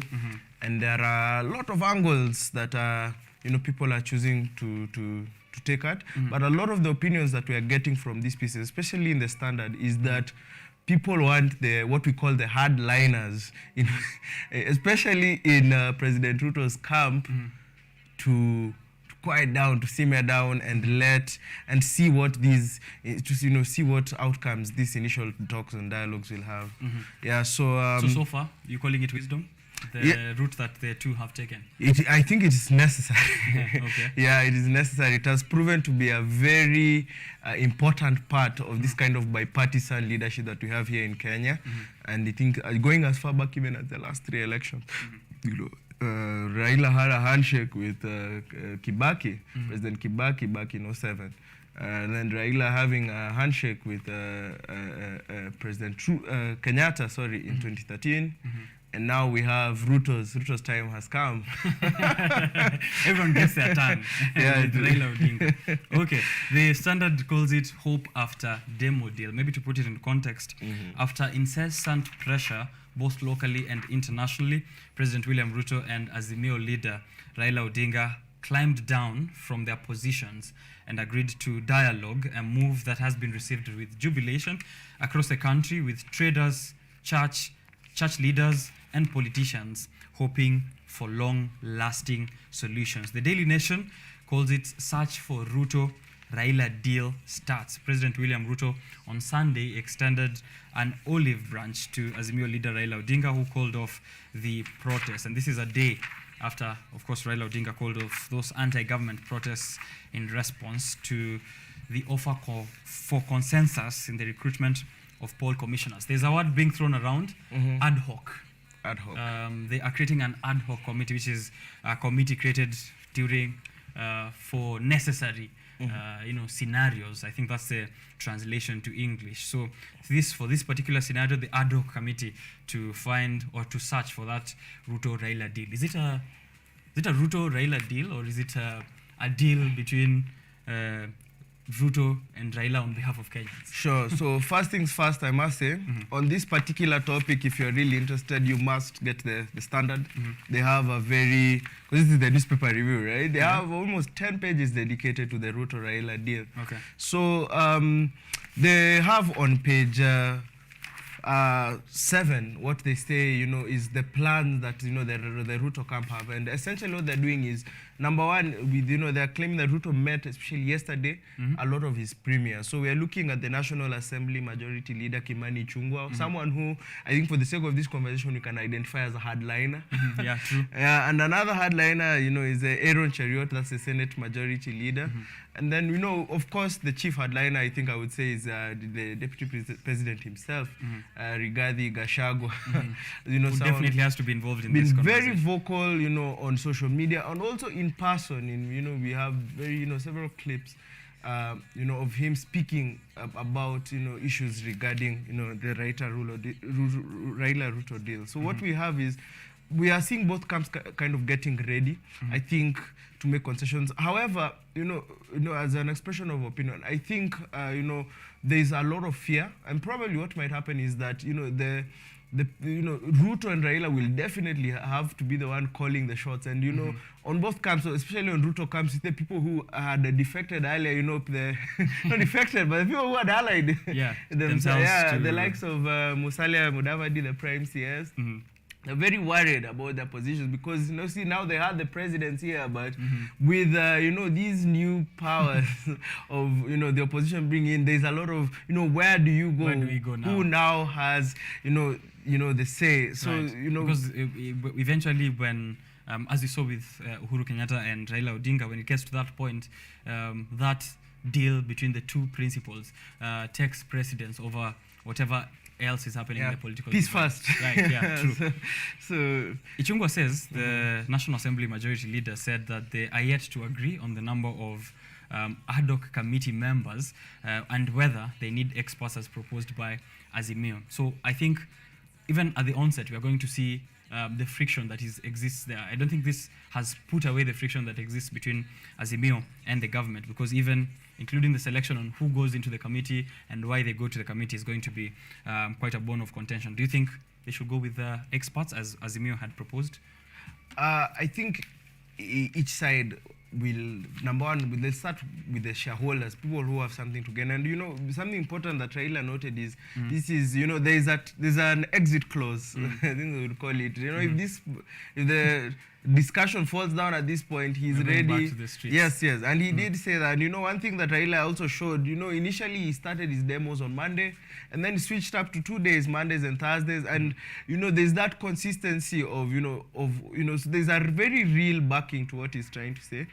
Whether or not we'll see more commissions, I think on both sides they need to go see, especially amongst the premiers. Again, it's very important because this kind of discussion start at the top and then they trickle down. So the people who have vested the interest, especially in Raila camp, this include Raila, possibly, though we've not, we have seen, that Martha Karua will also play a very big role in terms of this committee. So she's also been identified as one of the hardliners who have to be put in the dialogue. Yeah, I would say the key members of the Raila camp. So there are also the likes of Kalonzo Musyoka from the Raila camp, and But looking back, Jesse, when we saw the handshake, the famous handshake between Raila Odinga and Uhuru Kenyatta, there were people who were essentially left in the cold, yeah? So, we never knew what happened to Kalonzo after that. The friction that exists between Musalia Mudavadi, Wetangula, and Raila Odinga happened mostly around the time of the handshake, where they felt like Raila Odinga had taken his issues to be precedent over what else the whole coalition was fighting for. Are we going to see a situation where, according to here, page 4, I see people like Eugene Wamalwa, who might not have that weight going forward in terms of what the principals are going to discuss about. Do you think they're going to be left in the cold? You've said they are hardliners, Martha Karua and whatnot, but is there a chance, the likes of Jeremiah Kioni might not see the fruits of whatever this bipartisan conversation is going to bring? Sure. So I think that's a very important question you've asked, and I have an answer for you, and it goes something like this. I think there's a proverb says that you can lead a horse to water, but you can't make it. You're in charge of your own kind of domain, so if you're not already, you don't have enough clout at a local level, then I don't think you're within, you're not going to, you have no basis to fight also at the kind of national level. And a good example of this is I would actually look to the Deputy President Rigathi Gachagua, who in page 10 here of the Standard, right? There's a piece, and then there's Professor Macharia Munene and political analyst Martin Andati, who argue that the Deputy President has taken up the reins. Previously we had Uhuru Kenyatta kind of being the main representative of the Mount Kenya kind of political group. And now we see within this new government, you see the Deputy President actually, very consistently having, kind of being seen as being the main contender or the voice for that kind of group. So you need to see there's this kind of evolution of who sits at the top of there. And I don't think, again, this is why it is the onus is on them. If you've not been doing your homework... and then there's no reward for you. Exactly. So you cannot project then your own failures onto the part of the larger coalition that you are a part of. So I think we obviously there will be a very, disappointment. I think there can be a bit predictable. There are a couple of people going to shed tears. Yes. Yeah, but I think the very I would focus more on the Ruto side, especially for the people who are already within these kind of instruments of power. I think those are the bigger losers, are the people who already don't have and are also not going to have possibly. Sure thing. Here, Raila is fighting for a couple of irreducible minimums. One of them being the reconstitution of the IEBC. In his opinion, maybe one side gets the position of the chairman, the other gets the deputy. The selection panel is already gazetted and was already gazetted by President William Ruto. So I think there's also a bit of difficulty. The lawyers who are watching the show can tell us maybe how that is going to be handled now that the constitution already gives mandate to a gazetted panel, that no arbitrary process can sort of backtrack what has already been gazetted. So that's going to be quite a difficult way to approach this IEBC constitution. But also the other thing being that the cost of living, public interest, that is what Raila Odinga was appealing to the people to join him in the streets. The cost of living is going up. We want unga ishuke. Are we? Are we having a trust deficit? Can we trust that Raila Odinga is going to look at the cost of living? And I saw Kimani Ichung'wah, the Senate majority, the majority parliament, while yesterday giving his remarks there, that of course the cost of living is something the government looks at every single day. It doesn't need to involve friction between the opposition and the government. But in these irreducible minimums, where does your trust lie, as Jesse? I think it is important. So that, as you said, there are two kind of, Raila Odinga has a multiple-pronged approach. So for him, his key issues, of course, we had, I think it was even as late as last week, him publishing this website where he was kind of opening up server information. There's that electoral, what I would say, accountability. I wouldn't say for sure, his claims of, to winning the election being true, but I think the idea of electoral accountability must be addressed going forward in these talks. And we are seeing that, potential, especially again, focus on page 10 and on page 4 of the Daily Nation, they also go quite a bit into it. But on page 10 of the Standard, it really breaks it down for you well, where the possibility of, again, as you said, these IBC commissioners being expanded, so that, again, there's, the idea that the equal opportunity or a space for everyone at this table, keeping in mind that just earlier this year, Ruto had actually gone to ahead and to take an action against some of the IBC commissioners who had kind of come up in support for Raila. So this is we're seeing kind of him really following up, trying to cover his bases. The other claim here that the possible solution space, as possible space for this to work is now being the season where we are moving to the next planting season. So there's also a possibility for that the government might introduce subsidies again for common goods such as maize, just to really show that we are listening to the Kenyans. So if Raila also does enjoy or see much success in terms of his demands being made in that sector, I think the common mwananchi will be much happier, right? Regardless of any other political outcome. So I think if he can again make sure that those demands are met, he can capture. I think a lot of the people who supported him and backed him will be very happy and can continue enjoying that public support. Right. Great. That's what is happening in regards to that conversation between Ruto and Raila. I think for me, the other big win from the calling off of this demonstration, we're seeing that the international community is also lauding this. We've seen manufacturers, including statements here from Kenya Association of Manufacturers and other key stakeholders in that industry saying that this is good for business. We had a situation where 2 days of the week, no business, especially in the Nairobi CBD. No business plus no school, because I think a majority of schools will hold off their students, expecting that chaos of the protests. So also 400 people injured so far, including a host of journalists and also 3 people shot dead. So it's time that maybe calling off this is also a good way in reducing that kind of damage, including damage to property. We've seen a lot of looting happening there. But still talking of IEBC, maybe just a bit before we move away from that political discussion.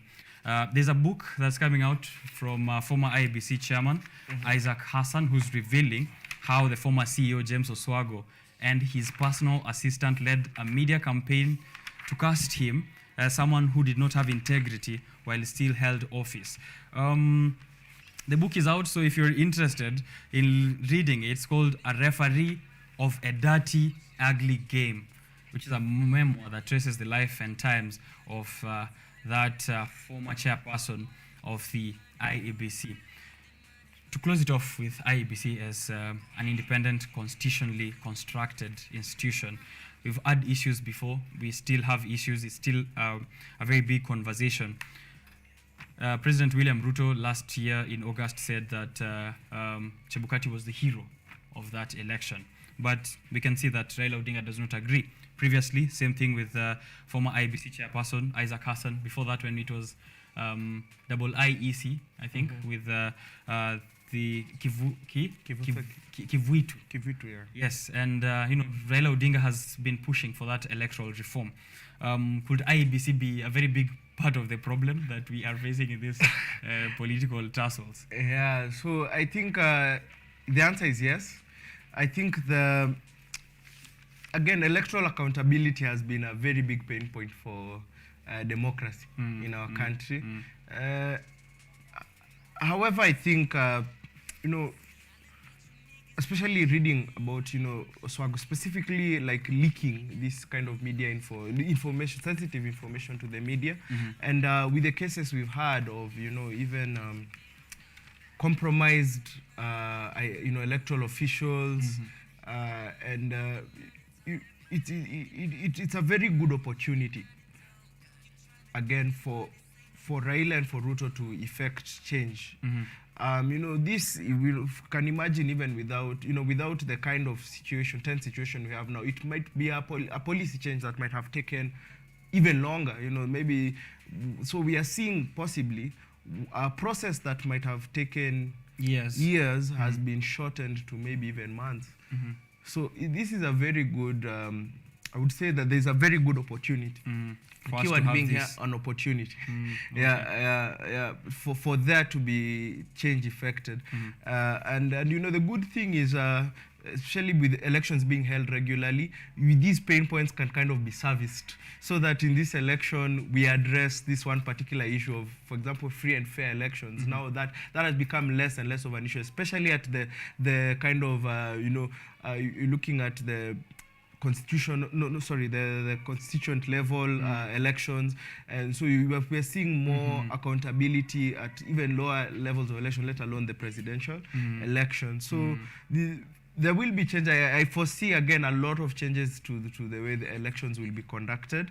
But I think again these are two very important points, and I think perhaps even Raila Odinga, we have to say hats off to him for attacking these two specific pain points. So we'll see how it goes. I think this is one of those we'll have to watch and wait, as the whole country tends to see what the first round will offer. Okay, so you can read about that. I think it's also good that this is a book that's coming out around now about the IEBC misconduct, so that we can have that wholesome conversation and also reflect in the errors that we've made in the past, back in the days of former elections. So on page, I think that's the Daily Nation, there are 3 letters that people love, which is SEX, but there are others they don't like, which is STI.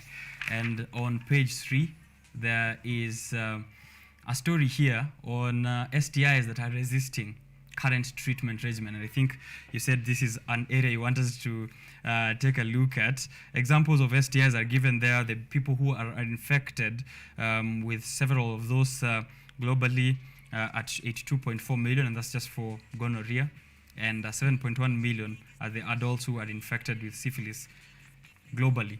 And that was in 2020 alone, so we don't know about 2021 or last year or this year. What do you have to say about this, Jesse? Watu waogope Nairobi? Or is this something that just the health officials need to have a look at?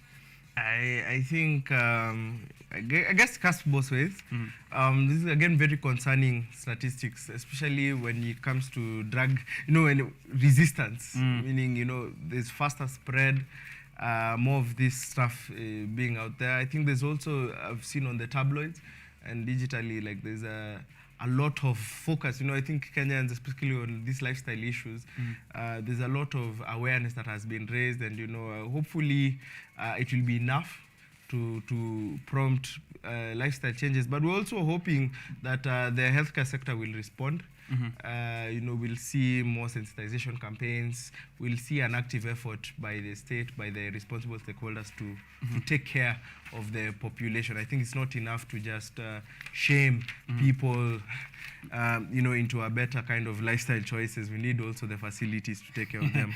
You cannot shame people to better lifestyle choices. That's quite a statement there. Put it on a T-shirt somewhere out there. Check it after the show. Moving on from that, there's more of stories on families who are now mourning their loved ones who died after those protests. And now, as this other side, we focus on the talks. The other people who are visiting their loved one in hospitals, and also doing funerals for them, for those who are shot dead. So that's also something you should be thinking about, highlighted here in page 8 of the Standard. There was page 14 of the Standard, if you can have a look at that as well. The Kenya Space Agency, the military, that is Kenya military with SpaceX, looking to launch Taifa 1 into space on April 10th. Good news? Very good news. It's being launched in California. It's cheaper to launch a satellite from there. I think also other countries will be launching their satellites, so I think it's one big satellite launching party. The very many stakeholders, I think the information. So number one, it is Kenya's first Kenyan-built spaceship. So by a team of Kenyan engineers. And the Kenya Space Agency, led by Hillary Kipkoskei, kind of very excited spearheading this effort. So very many invested groups, the KD. So sorry, we have officials from Department of Defense giving the kind of testimonials there on what they expect it to do. So we're expecting enhanced kind of security kind of information being transmitted. We're also kind of hoping to see, better information collected, especially on rainfall patterns, on ground cover. So agriculture, to try and look at data analysis on weather patterns and all of that, something that's important for our food security. Yeah, so hopefully this also opens Kenya up to the international space. It's a new kind of field for us. So very exciting stuff. Again, backed by Elon Musk's SpaceX. So very, very, very exciting for the Taifa One, first Kenyan space observation satellite. Yes. Yeah, they're calling us an Earth observation satellite. So, disaster management, environmental monitoring are the things we are expecting Taifa One to do. Interesting choice of name. I think that's a good one. Taifa One, very synonymous to Kenya Taifa Yetu, man Taifa Letu. Laban Shaban can tell me how wrong I am with that one, but you never forget your first. So it's a good one. This is a first for Kenya, and we are celebrating the Kenya Space Agency for that. Kenyatta University students actually have been innovating around space. They were doing one called KU Cube, which I'm hoping we had a discussion here some time back last year. I'm hoping that development is also faring on well. So our space curiosity is paying off. We might see ourselves also sending a few people to the moon in 2069. Maybe. Interesting editorial cartoon here. I wanted also to see on the Standard. Word on the street is you are vindictive, thin-skinned, and vengeful. So there's a man here writing down freedom of expression. I think addressing a general, looks like a police officer or something like that. Also, and then how do you interpret this? You're an artist. Yeah, so this is by Gado. Yeah. So we could actually put this out there. I feel like this looks like I don't know if it looks like a president. State. Oh, it looks like like President Ruto. Yeah, and in military regalia there as CIC. And guys who are writing down the freedom of expression are not getting the chance to, so it's up for interpretation. Yeah, and very interesting that they have a Christian cross as his insignia. Yeah. So I don't know if maybe the viewers can tell us what they think. Yeah, you can check out page 16 of the Standard. I'm curious what the Daily Nation has, but we will. Yeah, and I think this is actually Gado himself drawing in first person. So him as a comic, kind of involving himself in his, in his own in his own cartoon is a very interesting. There's a corner there. There's usually I don't know if it's a representative of Mwananchi. There's usually at the corner saying even messengers. So maybe the government. I will take this as the government's reaction to journalists covering the protests last week. Indeed. But that's just me. If you're out there and you have better info, please do tell us. The Daily Nation? The Daily Nation also has a similar piece. So there are two gentlemen sitting on trees, on a branch on trees, and then both of them have saws that have been almost cutting through the branches they're sitting on. One of them is the Raila Odinga in his what time? Regalia. Raul Regalia. And then, of course, Ruto in his UDA colors there. And they're both saying, let sense prevail. So I think everyone welcoming. But still hiding cards. Yeah, possibly. Yeah. But it's a very, I think it's referencing the Ruto-Raila deal. So interesting piece. Yeah, very, very two different kind of divergent cartoon editorials there. But while we're still on Jesse, let me get your feedback on this before maybe you can point us out to the next story. There is a conversation here on the smart business of the Daily Nation, which is the pull-out section that you get right next to the Healthy Nation section. And they're speaking about ChatGPT and AI, right? So we are seeing an increased proliferation of AI tools, from image generation to text generation. It's becoming really difficult to find the smart business. Found it. Okay. That is the Tech Smart Business, page 3, copyright dilemma as AI rises in Kenya. The arrival of ChatGPT and Bard. Bard is the Google equivalent of ChatGPT. It raises questions about protection or owning work generated without any human reasoning or input. So essentially what these AI tools are doing, or this chatbot technology based off AI, is to learn what we've been doing online. Taking a look at memes, taking a look at your art. You as an artist, your work out there. So if I wanted to get an image in the style of Jessica Motho, at that time, it could be able to create something new, but in your style. So there's a conversation on copyright dilemma, and work generated by AI will not enjoy copyright protection. So who is to protect or how exactly should we handle the issues of copyright when it comes to such technologies? You're an artist and you have your work out there.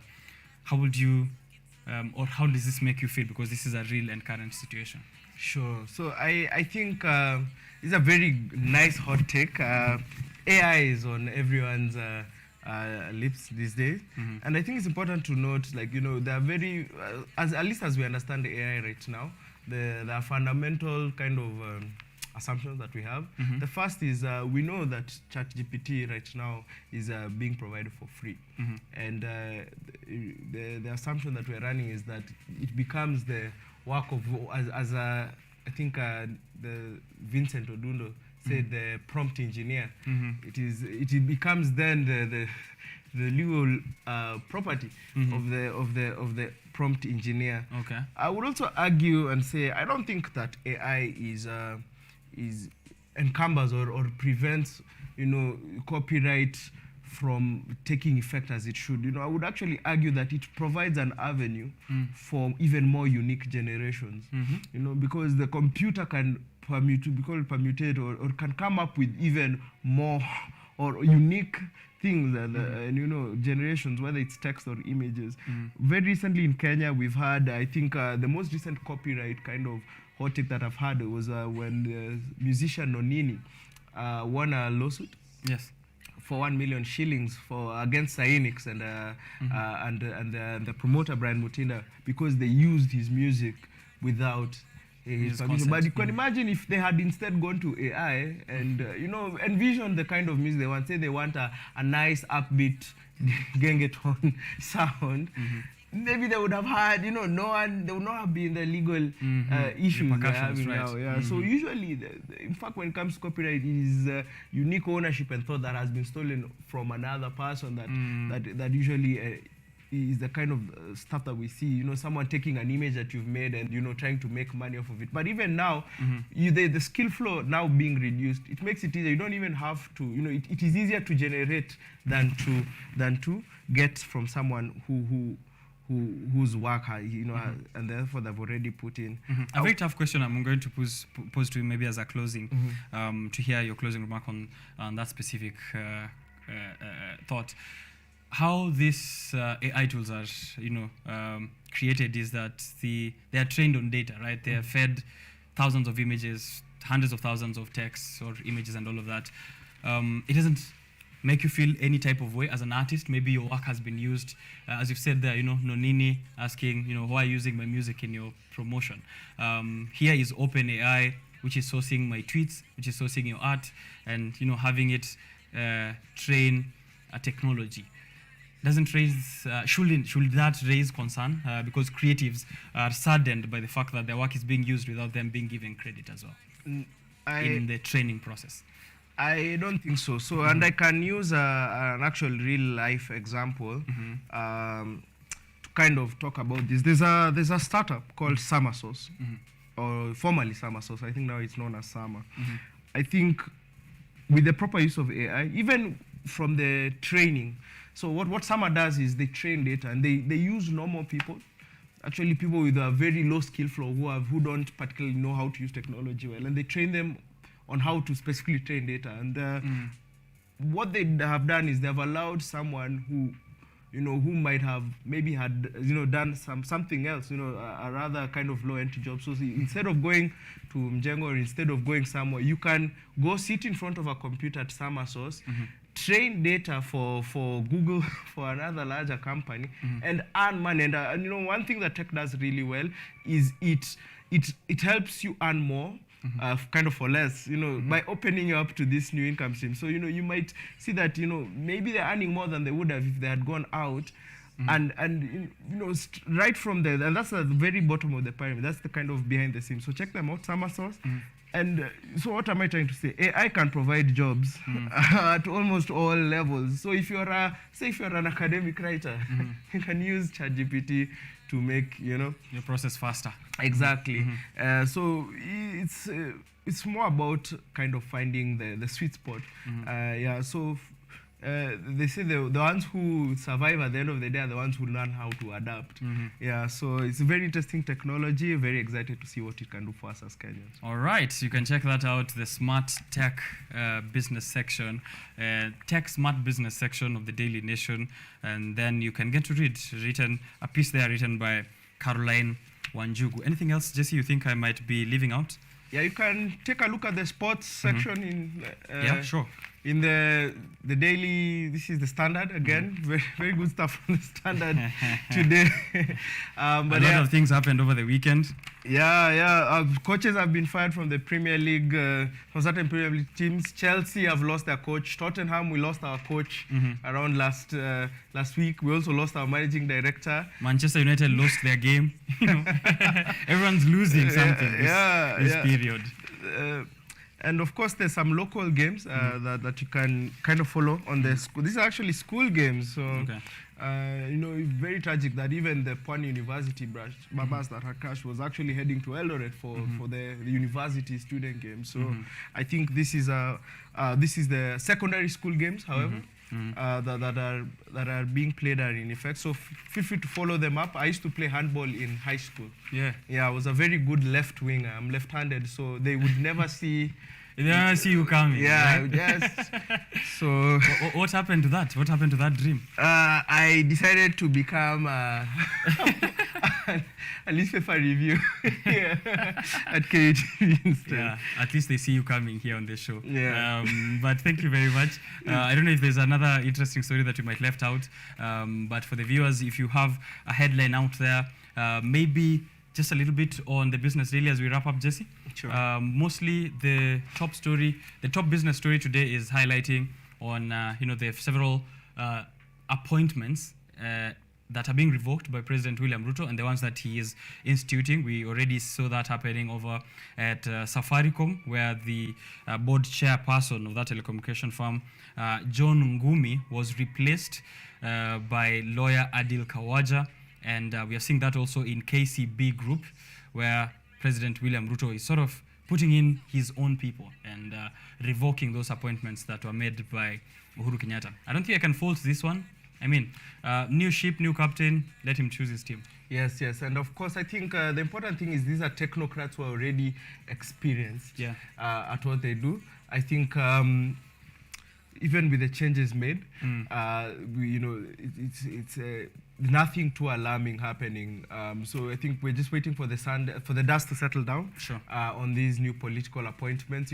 Also for the CSs, I think they recently began their work, and I must say that the government is promising also a lot with these new appointments. With the CSs, they're saying that they expect almost 24-hour response time from the specific ministries compared to like 3 days that it was taking before, and sometimes it wouldn't even happen. So we're hoping to see laws being ratified faster, policies being ratified faster, better communication between the executive and the legislature, and possibly the promise of a more efficient government. Right. Also, so you're saying that last mile delivery will be possible with these appointments if they actually do what they are been set out to do. Yes. Okay. Also, you wanted to point out something? And something else to note that I've seen in both the Business Daily and the Standard, I think, is the middle class keeping the cars at home, and the idea of people using less power and diverging from the mainstream. The people, households literally cutting fuel and power. So there's a whole excerpt on that on the Standard, and that's actually the pull-out section focuses on that. So that's the financial standard. Households and farms cutting power consumption even as the cost of living rises. Okay. Yeah. So these are measures being taken by people to survive the current situation. So you can take a look at that.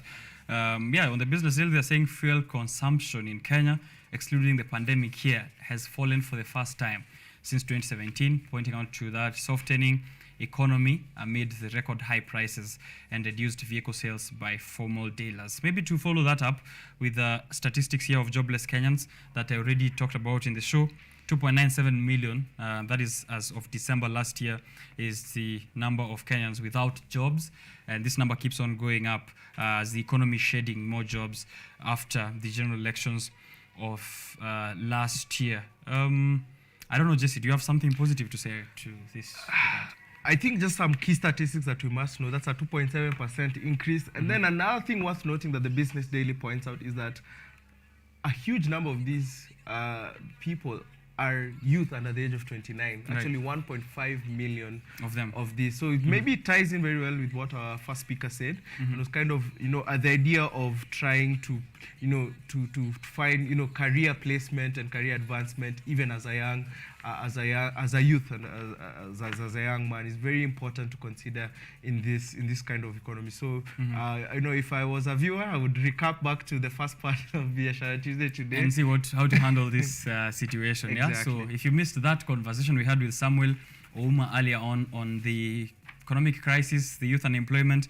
he had some solutions to offer. It will be there on YouTube. But another positive note, maybe the Central Bank of Kenya, the outgoing, I think is going to be out of office by June, finishing his term as the governor of the Central Bank of Kenya. Patrick Njoroge said that he expects the country's economy to grow by 5.8% in 2023. So maybe, hopefully, given that the political tension is also dying down, we could see last mile delivery and maybe hope for the economy. Jessica Kimotho, thank you very much for creating time for me this morning. I don't know if there's a last thing that you want to say before I get you to read this quote at the back of the Business Daily. It's my pleasure to be here. Nothing today. Just glad to be here. I hope to grace your screens again. For sure, man. Soon, yeah. Thank you very much for creating time. The last word from Dr. Richard Norris. He's a life coach. What does he have to say? He says, those who follow you are exactly why you have led them. Let's get that again. Those who follow you are exactly where you have led them. Think about it. Think about it. The Standard, the Business Daily, and the Daily Nation. The newspaper review with Jessica Kimotho. Thank you very much for tuning in. Going for a short break, coming back to radio feedback, your reactions to what our opinions plus facts plus statistics have to say, and then we'll continue with hashtag Biashara Tuesday. Don't go too far.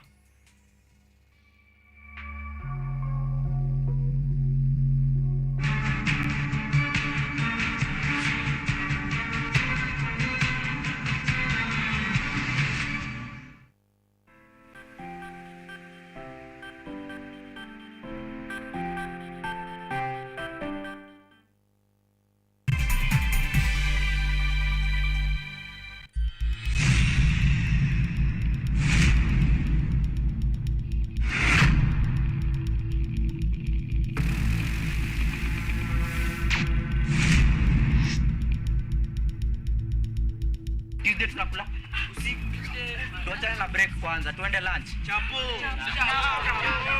Ndio kama ndimo.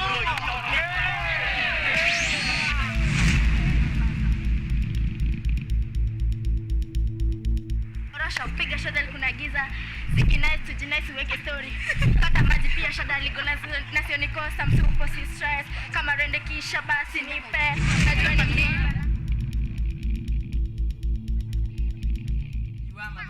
Big up, Grade, ukiwa adiliva, big up, Sis, big up, Shows, Mamba, big up, Oya, wase wote, okay, my principal, big up.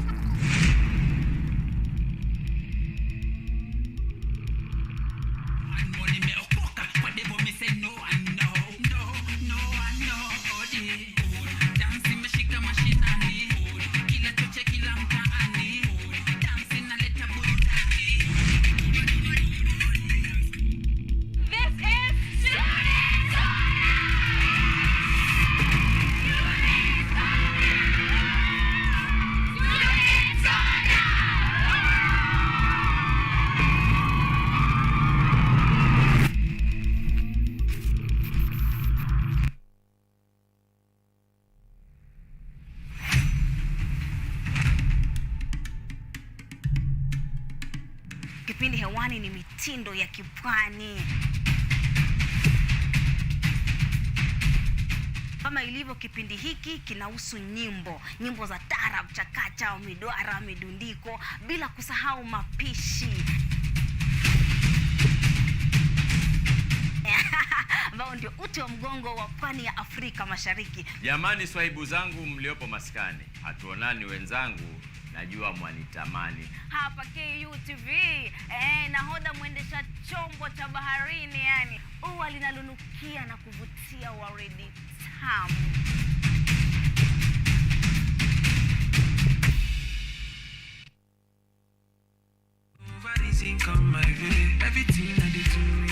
It's the kind of life I ever wanted. Money, power, moves, and the dust. And I also went to like a seminary school too, like where I'm supposed to be like a reverend father. I've always been around music all my life.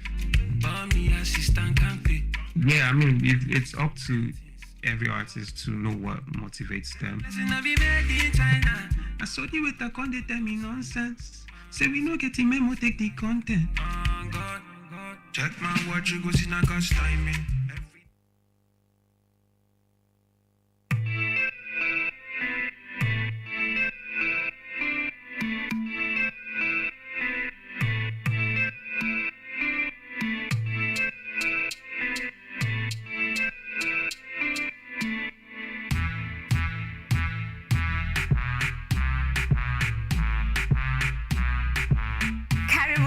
To the Church O'Clock Show. I'm your host, Esther Becky. And my name is DJ Terrors. We start you off with a word of prayer and get you started with a live transformational worship experience.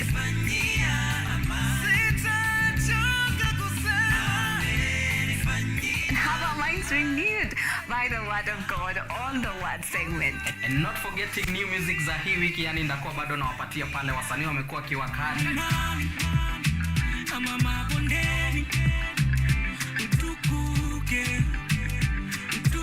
So make sure manzo tune in because zitakuwa zina flow pia pale mixes kwa wingi, yani zitakuwa zina come through, and pia performance yani from our gospel artist hapa on Gospel Art from 7 to 10 a.m. only on KUTV.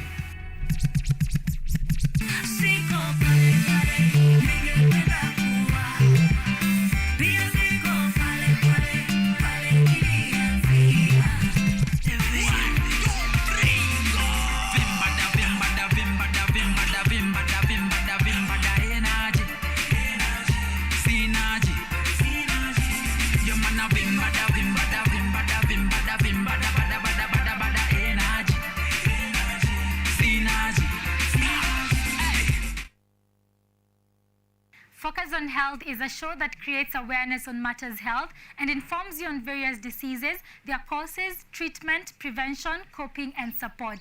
So join me, Barry Michelle, every Thursday at 7:30 p.m. only on KUTV.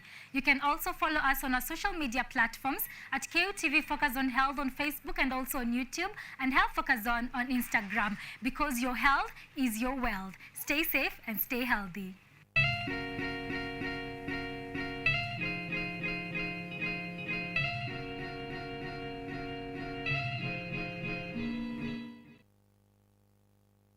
Hello everyone, this is the new chapter of Let's Be Fit. I'll be host DiCaplo. I'm here to give you various workouts. I'll be having different trainers. We'll have Zumba classes, we'll have aerobics classes, we'll have box exercise, we'll have kata box.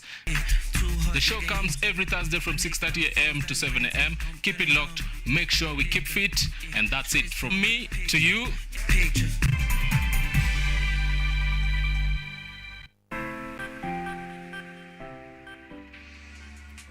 All right, on this stream here, Marcella Apio saying, Richard and Jesse, great insights on the news today. You're keeping it locked. Thank you for tuning in from Kangundo Road all the way to where we're broadcasting from here in our stations at KUTV. On Twitter, continue interacting with us. So far, it's been a great show, having conversations surrounding the youth, the economic environment that we're currently facing, the political tussle between Raila Amolo Odinga and President William Ruto, where in the newspaper review section we delved deeper with Jesse Kimotho to see what kind of outcomes you can expect and what benefits will result from this. Some people will be left in the cold in both camps, so that's also something else we are going to be waiting on to see, but it's good sign for business in the Republic that Monday and Thursday, at least for this week and until this conversation happens, there's going to be business as usual.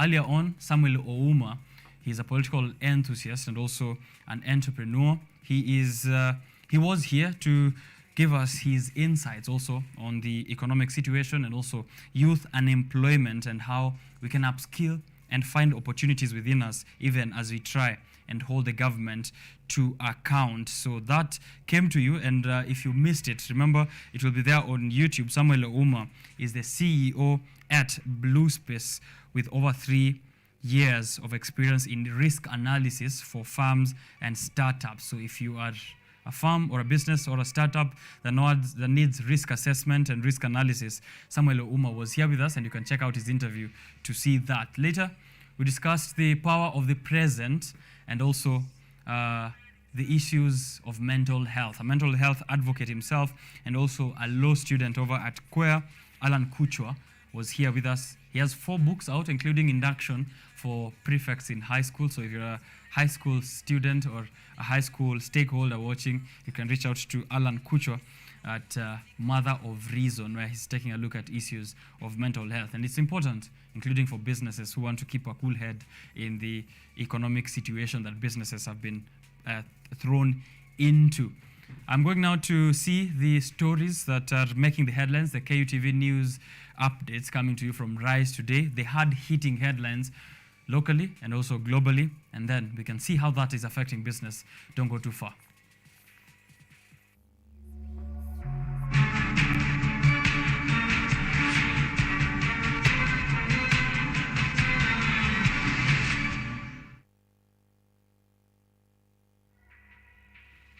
All right. Watching us also from the UK is Frederick Akiri, is saying, watching from the UK, always a fan of KUTV, especially Rise Today. I'd love to know which specific UK, could be United KM, United Kisumu, United Ukambani, many more. Maite Jones, Biashara Tuesday. Keep it up. There's the United Kingdom as well. The UK. So thank you for watching, Frederick Akiri, from whichever part of the United Kingdom you're watching us from, including its protectorate, which is Kenya, in the Commonwealth. President William Ruto hosted the ruling Kenya Kwanza leaders from the legislative houses, that is the Senate and the Parliament, yesterday morning at State House to establish a framework for the bipartisan strategy of selecting the Independent Electoral and Boundaries Commission commissioners. Okumu Modachi has this report.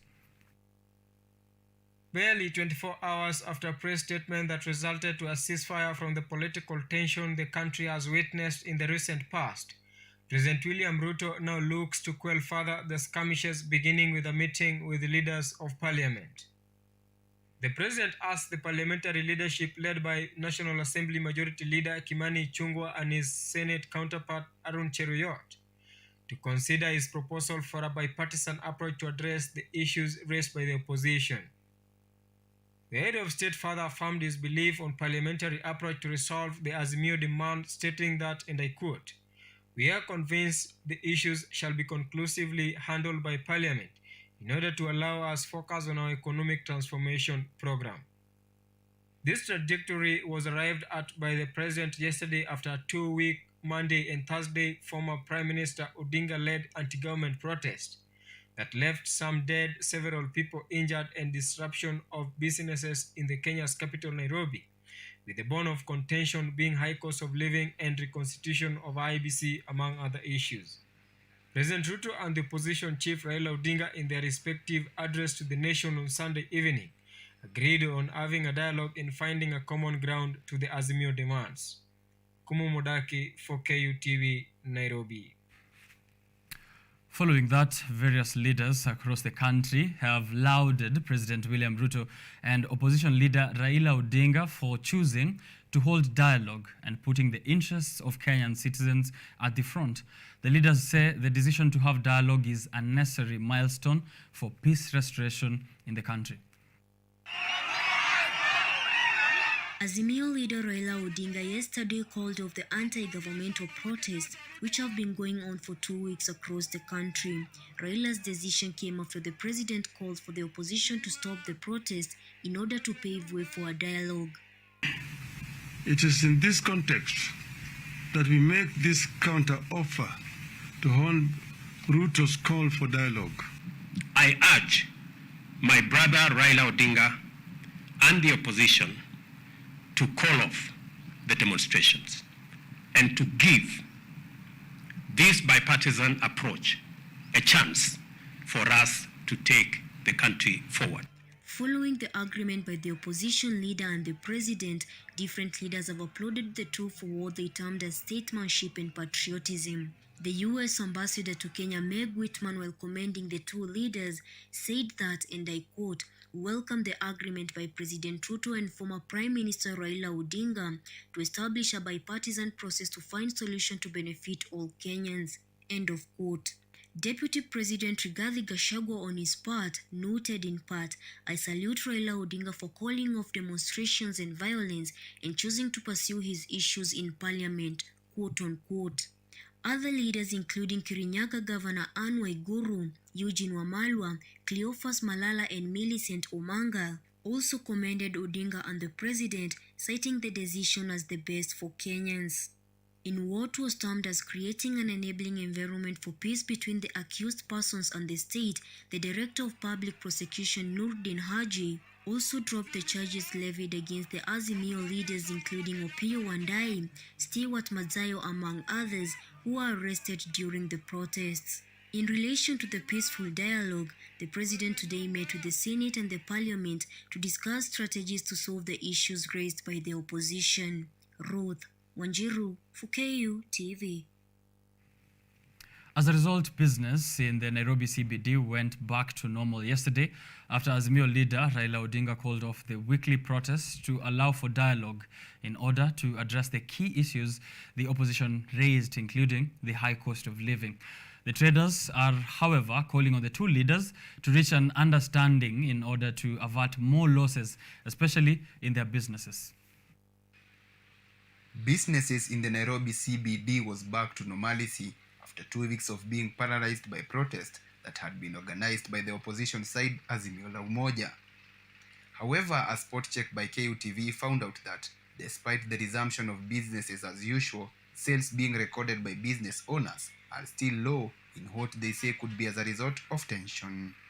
Business persons say the planned mass action indeed affected them financially, and recovering from the lapse in their business might take time, and according to the traders, an understanding between the two leaders will prevent more losses. Kama hiyo ya siku ya Monday, Tuesday, Monday na Thursday huwa hatukuwa tumefungua. Amani ni kitu ya maana. Kama leo naona kama leo tunaweza fanya kazi lakini furo iko chini ya kununua vitu. For the goods looted and destroyed in the past 2 weeks of the demonstrations, the traders demanded that the government should find a way to have the traders compensated by the planners of the demonstrations. Leo kasi iko sawa kwa sababu hii maandamano inatualipia biashara. Leo naona gari yangu ndio inatoka na ninafanya leo imejaa. Leo last week tulikuwa tunakaa 2 hours kwa stage, hatupati msaada. Hii maandamano imetuathiri sana pakubwa. Kulingana na biashara yangu, biashara imekuwa tukiumia, wateja wako. Difference ya leo at least watu wamejitokeza.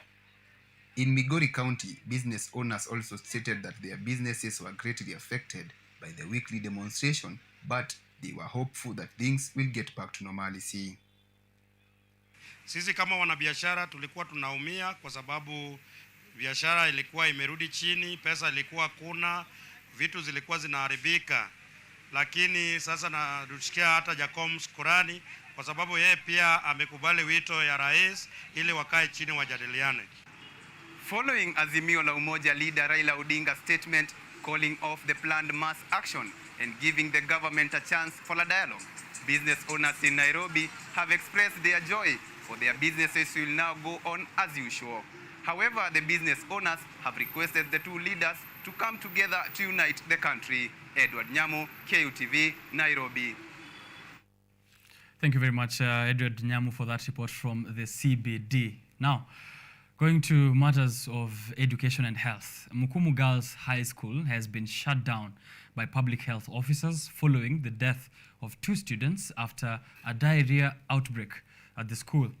The outbreak saw over 124 students hospitalized at the Kakamega County General Hospital last week in a suspected case of food and water poisoning. Here's the report with Wanjiru. The past 1 week, Mukumu Girls High School has been hitting the headlines following a bacterial infection that saw the death of 2 students and over 500 students affected. According to Kakamega Governor Fernandez Baraza, the school will be closed to allow students get better and for investigations of the root cause to be determined by the Kenya Medical Research Institute, KEMRI. It's in the interest of the child and interest of our school. We would want our children to learn in a safe and clean environment, and we also would not want them to miss their lessons for a long time. Although health officers have not completely solved the infection puzzle, preliminary investigations show that the students were affected by bacteria as well as what is assumed to be food poisoning. Kakamega Senator Boni Halwale, while commenting on the situation, said that they have established that the school uses water from Lake Victoria, which might be the cause of the infection.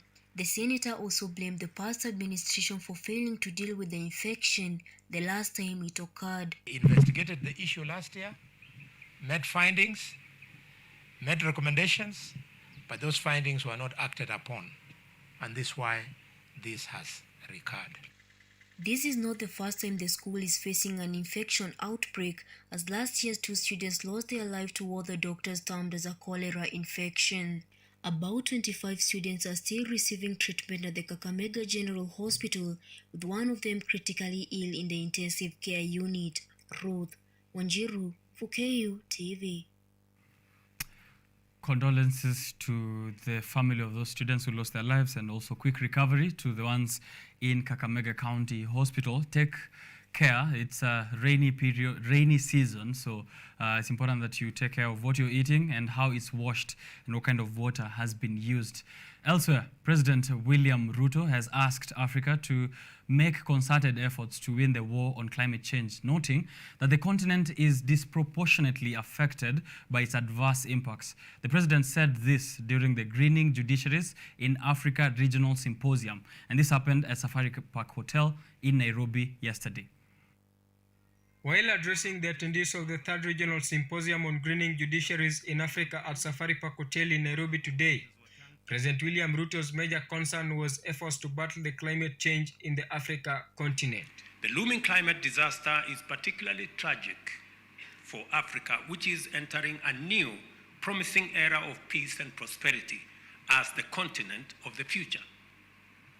Many vital indicators have found that indeed Africa is rising, powered by its youthful population, energy, resources, and hope.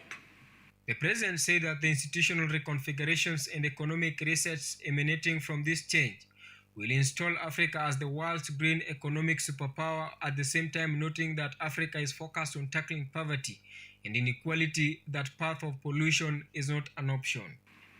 Africa is abundantly endowed with all the resources required to power green industrialization. Our clean and green power potential is incomparable. Just to give you indications, 92% of our grid in Kenya is clean and green. Chief Justice Martha Koome lauded the president for the reforms he has initiated to transform the country's environment, pledging the commitment of the judiciary to the cause of environmental justice. This is indeed a sign of all our unwavering commitment and dedication to the cause of environmental justice. Other leaders who graced the occasion, including Deputy Chief Justice Philomena Mwilu, retired CJ David Maraga, and Chair Africa Judicial Education Network on Environmental Law Justice, Nambitha Ndambuza, also emphasized on the role of judiciary in environmental conservation. This is an extremely important conference on strengthening the capacity of judiciaries across the region. I'm happy, Chief Justice, that at last it is come and you've been able to host this meeting here. We are delighted to have all of you here. May God bless you. Thank you. Ordinarily, judicial officers do not take initiatives to act on their personal observations, but we cannot feign ignorance to the devastation that we witness. It is our responsibility. President Ruto's government has in the recent past rolled out plans to avert the climate change effects that has adversely affected the country and the continent Africa at large, resulting to loss of human and livestock lives. Kumu Modaki for KUTV, Nairobi. In Kirinyaga County, they have launched a major vaccination exercise to prevent the spread of rabies in the county. The county says that there has been a surge in the number of stray dogs and cats, thus necessitating an urgent vaccination drive. An annual vocational exercise to fight rabies in Kirinyaga County has been launched by County Executive Member for Agriculture and Livestock Development, Dr. John Gachara, at Kangai Ward in Mwea constituency. The exercise targets to vaccinate about 5,000 dogs and cats across the county with an aim to protect the residents from the killer disease. We want to start our annual exercise for the vaccination of dogs and cats on prevention of rabies. This exercise will be succeeded with another exercise for foot and mouth for livestock, which will take place in the month of May. Director Livestock Veterinary Services and Fisheries Dr. Richard Gichangi says rabies is a neglected zoonist disease that is nearly always fatal in humans if appropriate preventive measures are not taken after exposure, and therefore they need to carry out a sensitization campaign in all the 20 wards so as to ensure the exercise is successful. And we are responding because we have received reports of increased cases. The residents thanked Governor Anne Waiguru's administration for the interventions to ensure there is safety, and a similar vacation exercise for foot and mouth disease targeting livestock is expected to start in May. Tumeleta mbwa hapa sababu zinauma watu na kuna shida watu wanakufa. Researchers show that globally rabies cause approximately 60,000 deaths annually, mainly in developing countries, with one person dying of rabies every 10 minutes. More than 95% of human deaths occur in Africa and Asia, and children below 15 years of age are the greatest risk of rabies exposure. Edward Nyamo, KUTV. Let's move to Mombasa County. Governor Abdul Swamad Sharif Nasir has decried delayed disbursement of the county revenue allocation, which is leaving residents of Mombasa at the risk of exclusion from critical services. Nasir, however, noted with concern that the counties were yet to receive monies from the national government since the beginning of the year.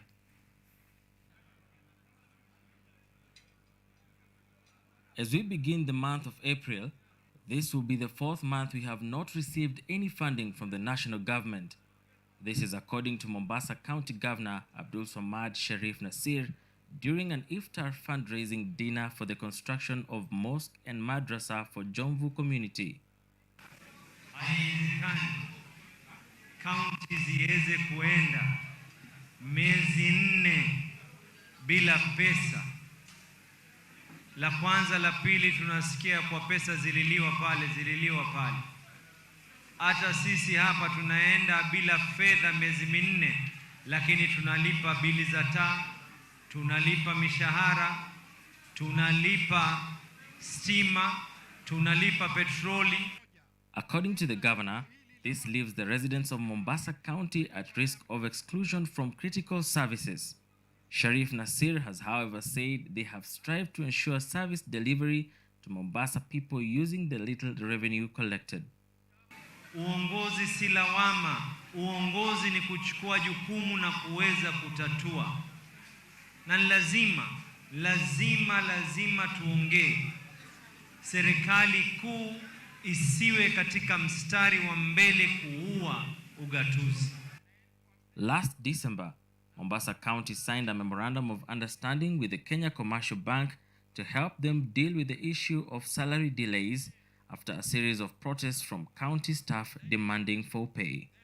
Lakini ni lazima tuzungumze haki za watu wetu, na si sawa ugatuzi kuweza kuuliwa kwa sababu fedha zinazuiliwa kuweza kufanya mengine. Yani hawa watu wetu hawawezi kufaa hizi pesa, sio? Leaders have, however, been urged to unite and deliver for the people, even as counties face a cash crunch. For KUTV, Mutegi K. Martin. Right, from Mombasa, we cross borders where tensions between US and China are on the rise. How are people in other countries viewing what's been dubbed a new Cold War? VOA's Hadian Utama reports from Jakarta, Indonesia. When given a choice between the major world powers of US and China, most citizens of the 10 countries that make up the Associations of Southeast Asian Nations, or ASEAN, preferred the US. Increased US engagement in the regions is behind this shift, say researchers at the Singapore-based ISEAS Yusof Ishak Institute. Biden administration. In the last year, the Biden administration appointed an ambassador to ASEAN. So that is one level of commitment that makes him quite appreciated in ASEAN. Then last year, the US also launched IPEF. IPEF gave hope to ASEAN countries that the US is back. The US launched the IPEF, short for the Indo-Pacific Economic Framework for Prosperity, in May 2022, not long after the Regional Comprehensive Economic Partnership favored by China went into effect. In its poll on the state of Southeast Asia released in February, the ISEAS Yusof Ishak Institute found that of more than 1,300 respondents, 61% preferred the US to China, while 38.9% preferred China. The previous year, the US had a smaller lead at 57%, compared with China 43%. Negative sentiment toward China was higher in countries with which it is engaged in territorial disputes. This can be seen in Vietnam and the Philippines. If they are asked to choose between the US or China, these two countries will definitely choose the US. Because these two countries have the most intense disputes in the South China Sea against China. However, in ASEAN's Muslim-majority countries, Malaysia, Brunei, and Indonesia, China has the lead. It's because ASEAN's Muslim countries still harbor negative sentiments towards the US, which is seen as still on Israel's side in the Palestinian-Israeli conflict. But even in those countries, unease about China lingers, especially on security issues, and respondents did favor siding with China at the expense of relation with the US, says Siska Prabawaningtias, an analyst at Paramadina University in Jakarta, Indonesia. Indonesia should not get carried away with concerns like, if we decided to cooperate with China, it means we're part of their gang. That's not the way to think. We are working with China because we have common interests.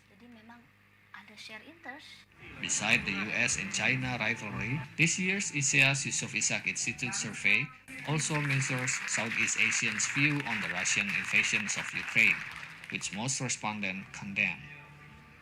Ahadian Utama, VOA News, Jakarta, Indonesia.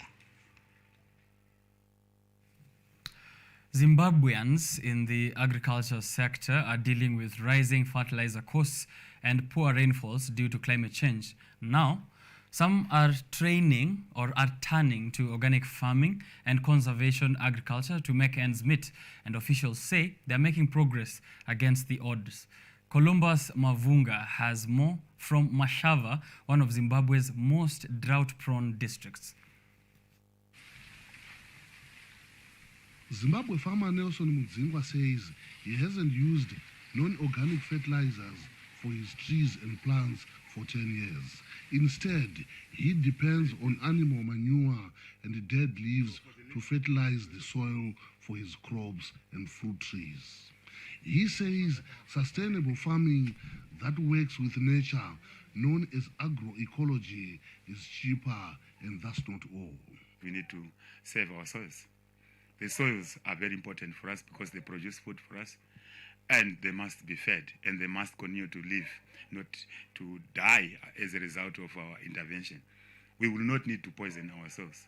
We would want to feed ourselves with organic material that we collect from our farms. In this dry area, Mudzingwa harvests rain to ensure he has enough water for his plants and animals. Joseph Mandinyenya is an agroecology specialist with the non-profit development group Voluntary Service Overseas. He has trained about 400 farmers in agroecology as the threat of climate change grows. It can be actually climate proof the negative effects of climate change. Also, the agroecology produces healthy foods, and it also makes use of the naturally available resources that are within the farmer's proximity. Zimbabwe's government hopes agroecology soon moves to other dry areas to ensure food security in those households. Godfrey Chipinda is chief economist in Zimbabwe's Ministry of Lands, Agriculture, Fisheries, Water, Climate, and Rural Development. It's also in support with the program that we are implementing as government, which is conservation agriculture from Vudza in Twasa. And I think it comes at the right time where we are preaching a message as a government that we need to restore our ecosystem. We need to test our soil. We need to make sure that everything that we do is agroecology. Officials say the Sustainable Farming Plan called the Pfumvudza Intwasa program can help Zimbabwe withstand the effects of climate change like drought. And with the high cost of fertilizers and irrigation, the government is pushing for more Zimbabweans to use agroeconomy to ensure they have enough food in the future. Columbus Mavunga for VOA News, Biashara, Zimbabwe.